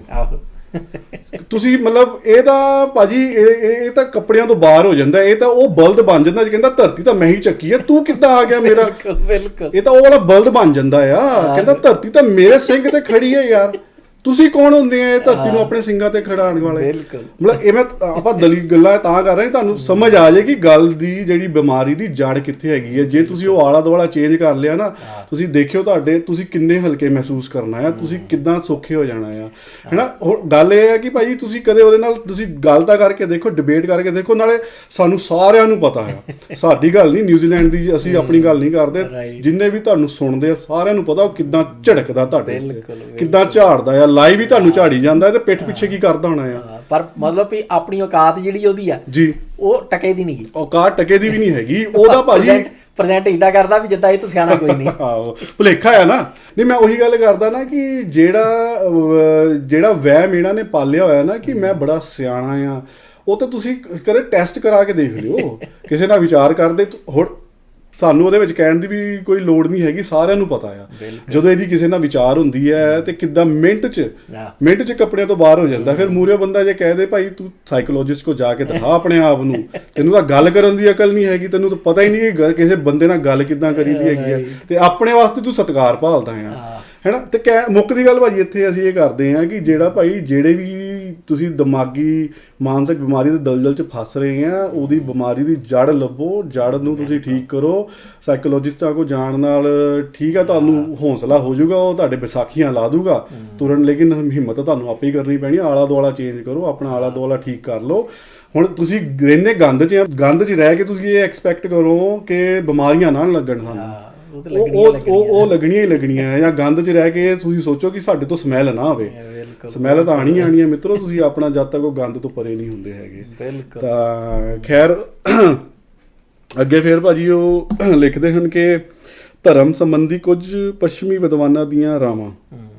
ਧਰਮ ਕੀ ਹੈ? ਇਸ ਦਾ ਉੱਤਰ ਇੱਕ ਪੱਛਮੀ ਵਿਦਵਾਨ ਇਉਂ ਦਿੰਦਾ ਹੈ, ਵਹਿਮ ਭਰਮ ਤੇ ਪਖੰਡ ਦਾ ਨਾਂ ਧਰਮ ਨਹੀਂ। ਠੀਕ ਹੈ ਜੀ, ਹੁਣ ਗੱਲ ਕਲੀਅਰ ਕਰਦੇ ਜਾ ਰਹੇ ਆ। ਠੀਕ ਹੈ, ਇਹਨਾਂ ਨੇ ਲੇਕਿਨ ਜਿਹੜਾ ਪੁੱਠਾ ਵਾ, ਇਹਨਾਂ ਨੇ ਪੁੱਠਾ ਕਰ ਦਿੱਤਾ ਆ। ਸੱਚਾਈ ਨਾਲ ਪਿਆਰ ਕਰਨਾ, ਦੁਖੀਆਂ ਦੀ ਸੇਵਾ ਕਰਨੀ, ਨਿਰਬਲਾਂ ਤੇ ਗਰੀਬਾਂ ਦੀ ਸਹਾਇਤਾ ਕਰਨੀ, ਆਜ਼ਾਦੀ ਨਾਲ ਪਿਆਰ ਕਰਨਾ, ਹਰ ਤਰ੍ਹਾਂ ਦੀ ਗੁਲਾਮੀ ਦੇ ਵਿਰੁੱਧ ਲੜਨਾ, ਦਲੇਰੀ ਤੇ ਸਾਹਸ ਨੂੰ ਵਧਾਉਣਾ, ਤਵੱਸਬ ਨੂੰ ਘੱਟ ਕਰਨਾ, ਮਨੁੱਖ ਮਾਤਰ ਦੇ ਭਲੇ ਲਈ ਇਸ ਢੰਗ ਨਾਲ ਯਤਨ ਕਰਨਾ ਜਿਸ ਨਾਲ ਮਨੁੱਖ ਦੇ ਦਿਲ ਦਿਮਾਗ ਨੂੰ ਤਸੱਲੀ ਹੋਵੇ, ਇਹੀ ਸੱਚਾ ਧਰਮ ਹੈ। ਬਿਲਕੁਲ। ਹੁਣ ਜਦੋਂ ਤੁਸੀਂ ਕੋਈ ਵੀ ਚੀਜ਼ਾਂ ਲੈ ਲਓ ਭਈ, ਸੱਚ ਤੇ ਝੂਠ ਜੀ, ਸੱਚ ਜਿਹੜਾ ਆ ਉਹ ਧਰਮ ਦਾ ਹਿੱਸਾ ਆ, ਬਿਲਕੁਲ। ਝੂਠ ਜਿਹੜਾ ਆ ਉਹ ਆਧਰਮ ਦਾ ਹਿੱਸਾ ਹੈ, ਬਿਲਕੁਲ ਸਹੀ ਗੱਲ ਹੈ। ਜਿਹੜਾ ਕਹਿ ਲਓ ਭਈ ਇਮਾਨਦਾਰੀ ਤੇ ਬੇਈਮਾਨੀ, ਜੀ ਇਮਾਨਦਾਰੀ ਧਰਮ ਦਾ ਹਿੱਸਾ ਆ, ਜੀ ਬੇਈਮਾਨੀ ਜਿਹੜੀ ਆ ਉਹ ਆਧਰਮ ਦਾ ਹਿੱਸਾ, ਬਿਲਕੁਲ। ਇਦਾਂ ਹੀ ਤੁਸੀਂ ਨੇਕੀ ਤੇ ਬਦੀ ਲੈ ਲਓ ਤੇ ਹੋਰ ਸਾਰੇ ਜਿਹੜੇ ਆਪੋਜ਼ਿਟ ਨੇ, ਬਿਲਕੁਲ। ਭਈ ਪੋਜ਼ਿਟਿਵ ਤੇ ਨੈਗੇਟਿਵ, ਜੀ ਪੋਜ਼ਿਟਿਵ ਜਿਹੜਾ ਆ ਉਹ ਧਰਮ ਦਾ ਹਿੱਸਾ ਹੈ, ਜੀ ਨੈਗੇਟਿਵ ਜਿਹੜਾ ਆ ਉਹ ਇੱਕ ਤਰ੍ਹਾਂ ਨਾਲ ਕਹਿ ਲਓ ਵੀ ਧਰਮ ਨੂੰ ਖੋਰਾ ਲਾਉਂਦਾ ਹੈ। ਸੋ ਉਹ ਸਾਰੀਆਂ ਚੀਜ਼ਾਂ ਜਦੋਂ ਤੁਹਾਨੂੰ ਸਮਝ ਲੱਗ ਗਈਆਂ ਤੇ ਤੁਸੀਂ ਜਦੋਂ ਇਹ ਦੇਖ ਲਿਆ ਵੀ ਜਿਹੜਾ ਮੈਂ ਕੰਮ ਕਰਨ ਲੱਗਿਆ ਵੀ ਇਹ ਪੋਜ਼ਿਟਿਵ ਆ ਕਿ ਨੈਗੇਟਿਵ ਆ, ਬਿਲਕੁਲ, ਵੀ ਇਹ ਹਾਂ ਪੱਖੀ ਆ ਕਿ ਨਾ ਪੱਖੀ ਆ, ਬਿਲਕੁਲ। ਤੋ ਉੱਥੋਂ ਹੀ ਤੁਹਾਨੂੰ ਇਹ ਪਤਾ ਲੱਗ ਜਾਣਾ ਵੀ ਧਰਮ ਜਿਹੜਾ ਆ ਵੀ ਉਹ ਕੀ ਹੈਗਾ। ਸਹੀ ਗੱਲ। ਤੇ ਜੇ ਮੈਂ ਆਪਣੇ ਆਪ ਨੂੰ ਧਰਮੀ ਕਹਿਣਾ ਆ ਜਾਂ ਧਰਮੀ ਬਣਾਉਣਾ ਆ, ਜੀ, ਤੇ ਮੈਨੂੰ ਕੀ ਹੈ ਇਸ ਸਿਚੁਏਸ਼ਨ 'ਚ ਕਰਨਾ ਚਾਹੀਦਾ, ਬਿਲਕੁਲ। ਹੁਣ ਜਿੱਦਾਂ ਜਪਜੀ ਸਾਹਿਬ ਦੇ ਵਿੱਚ ਵੀ ਜਿਹੜੀ ਪਹਿਲੀ ਪੌੜੀ ਆ ਉਹਦੇ ਵਿੱਚ ਇਹ ਆਉਂਦਾ ਵੀ ਅਖੀਰ ਦੇ ਵਿੱਚ ਭਈ ਕਿਵ ਸਚਿਆਰਾ ਹੋਈ ਹੈ ਕਿ ਕੂੜੇ ਟੁੱਟੇ ਪਾਲ, ਹੁਕਮ ਰਜਾਈ ਚੱਲਣਾ ਨਾਨਕ ਲਿਖਿਆ ਨਾਲ। ਜੀ ਹੁਣ ਉਹ ਜਿਹੜਾ ਹੁਕਮ ਰਜਾਈ ਚੱਲਣਾ ਆ, ਗੁਰੂ ਪਾਤਸ਼ਾਹ ਨੇ ਇਹ ਨਹੀਂ ਕਿਹਾ ਭਈ ਤੁਸੀਂ ਹੋਰਾਂ ਨੂੰ ਚਲਾਉਣਾ, ਜੀ ਉਹ ਤੁਹਾਡੇ ਲਈ ਆ, ਬਿਲਕੁਲ। ਉਹ ਹਰੇਕ ਜਿਹੜਾ ਇੰਡੀਵਿਜੂਅਲ ਆ, ਹਰੇਕ ਜਿਹੜਾ ਬੰਦਾ ਆ ਵੀ ਉਹਦੇ ਲਈ ਆ। ਜਦੋਂ ਉਹ ਪੜ੍ਹਦਾ ਆ, ਜੀ, ਤੇ ਉਹਨੇ ਆਪਣੇ ਤੇ ਲਾਗੂ ਕਰਨਾ ਹੈ, ਬਿਲਕੁਲ, ਬਿਲਕੁਲ। ਭਈ ਧਰਮ ਜਿਹੜਾ ਆ ਉਹ ਰਜਾ ਦੇ ਵਿੱਚ ਚੱਲਣਾ ਜਿਹੜਾ ਆ ਵੀ ਉਹਨੂੰ ਅਖੇ ਵੀ ਉਹ ਉਸ ਚੀਜ਼ ਦਾ ਹੁਕਮ ਆ, ਜੀ। ਤੇ ਉਹ ਸਾਰਾ ਕੁਝ ਜਿਹੜਾ ਆ ਵੀ ਜਦੋਂ ਅਸੀਂ ਇਹ ਵੇਖਦੇ ਆ ਫਿਰ ਵੀ ਰਜ਼ਾ ਕੀ ਆ। ਸੋ ਹੁਣ ਰਜ਼ਾ ਜਿਹੜੀ ਆ ਭਈ ਉਹ ਇਹ ਹੀ ਆ ਭਈ ਜਦੋਂ ਤੁਹਾਡੇ ਕੋਲੇ ਆਜ਼ਾਦੀ ਆ, ਜੀ, ਭਈ ਤੁਸੀਂ ਮਾੜਾ ਵੀ ਕਰ ਸਕਦੇ ਆ, ਬਿਲਕੁਲ, ਤੁਸੀਂ ਚੰਗਾ ਵੀ ਕਰ ਸਕਦੇ। ਸਹੀ ਗੱਲ ਹੈ ਜੀ। ਸੋ ਜਦੋਂ ਤੁਸੀਂ ਆਪ ਇਹ ਚੁਣਦੇ ਆ, ਆਪ ਫੈਸਲਾ ਕਰਦੇ ਆ ਭਈ ਮੈਂ ਚੰਗਾ ਕਰਨਾ, ਤੁਸੀਂ ਧਰਮੀ ਬਣ ਰਹੇ ਆ, ਬਿਲਕੁਲ। ਸੋ ਸਿੰਪਲ ਜਿਹਾ ਕਹਿ ਲਓ ਵੀ ਸੰਕਲਪ ਆ, ਬਿਲਕੁਲ। ਔਰ ਉਹਦੇ ਵਿੱਚ ਓਬਵੀਅਸ ਆ ਵੀ ਜਿੰਨਾ ਤੁਸੀਂ ਡੂੰਘਾਈ ਦੇ ਵਿੱਚ ਜਾਈ ਜਾਓਗੇ ਤੇ ਓਨਾ ਹੀ ਤੁਹਾਨੂੰ ਇਹਦੇ ਜਿੰਨੇ ਵੀ ਪੱਖ ਹੈਗੇ ਆ, ਜੀ, ਤੇ ਜਿੱਥੇ ਜਿੱਥੇ ਵੀ ਕਹਿ ਲਓ ਵੀ ਇਹਦੀਆਂ ਜਿਹੜੀਆਂ ਕਹਿ ਲਓ ਵੀ ਸ਼ਾਖਾਵਾਂ ਨੇ ਜਾਂ ਇਹਦੀਆਂ ਜੜ੍ਹਾਂ ਨੇ, ਬਿਲਕੁਲ, ਉਹ ਜੁੜਦੀਆਂ ਨੇ ਤੇ ਜਿੱਦਾਂ ਦੇ ਹੋਰ ਜਿਹੜੇ ਸੰਕਲਪ ਨੇ ਉਹਨਾਂ ਨੂੰ ਜਨਮ ਦਿੰਦੀਆਂ ਨੇ, ਬਿਲਕੁਲ। ਤੇ ਉਹ ਓਵਰਆਲ ਪਿਕਚਰ ਜਿਹੜੀ ਇੱਕ ਬਣਦੀ ਆ ਵੀ ਉਹ ਤੁਹਾਨੂੰ ਫਿਰ ਸਮਝ ਆਉਣ ਲੱਗ ਜਾਂਦੀ ਆ ਤੇ ਫਿਰ ਸਾਰਾ ਕੁਝ ਜਿਹੜਾ ਆ ਉਹ ਉਸੇ ਇੱਕ ਦਾ ਹਿੱਸਾ ਜਿਹੜਾ ਆ ਵੀ ਉਹ ਦੇਖਦਾ, ਜੀ, ਬਿਲਕੁਲ। ਤੇ ਉਹ ਚੀਜ਼ਾਂ ਜਿਹੜੀਆਂ ਆ ਵੀ ਉਹ ਸਮਝਣੀਆਂ ਜਿਹੜੀਆਂ ਸਾਡੇ ਲਈ ਇਸ ਕਰਕੇ ਜ਼ਰੂਰੀ ਆ, ਜੀ। ਤੇ ਉਹ ਚੀਜ਼ਾਂ ਵੀ ਆਪਾਂ ਇੱਦਾਂ ਹੌਲੀ ਹੌਲੀ ਜਿਹੜੇ ਸੰਕਲਪ ਨੇ ਵਿਚਾਰਦੇ ਰਹਿੰਦੇ ਆ। ਹਾਂਜੀ ਭਾਜੀ, ਫਿਰ ਜਿੱਦਾਂ ਇਹਨੂੰ ਆਪਾਂ ਅਗਲੇ ਪ੍ਰੋਗਰਾਮ 'ਚ ਇਹਨੂੰ ਹੋਰ ਖੋਲ ਕੇ ਵਿਚਾਰ ਲਵਾਂਗੇ। ਤੇ ਅੱਜ ਦੇ ਪ੍ਰੋਗਰਾਮ ਨੂੰ ਫਿਰ ਅਸੀਂ ਇੱਥੇ ਹੀ ਸੰਕੋਚਦੇ ਹਾਂ ਤੇ ਸਾਡੇ ਦੋਹਾਂ ਵੱਲੋਂ ਵਾਹਿਗੁਰੂ ਜੀ ਕਾ ਖਾਲਸਾ, ਵਾਹਿਗੁਰੂ ਜੀ ਕੀ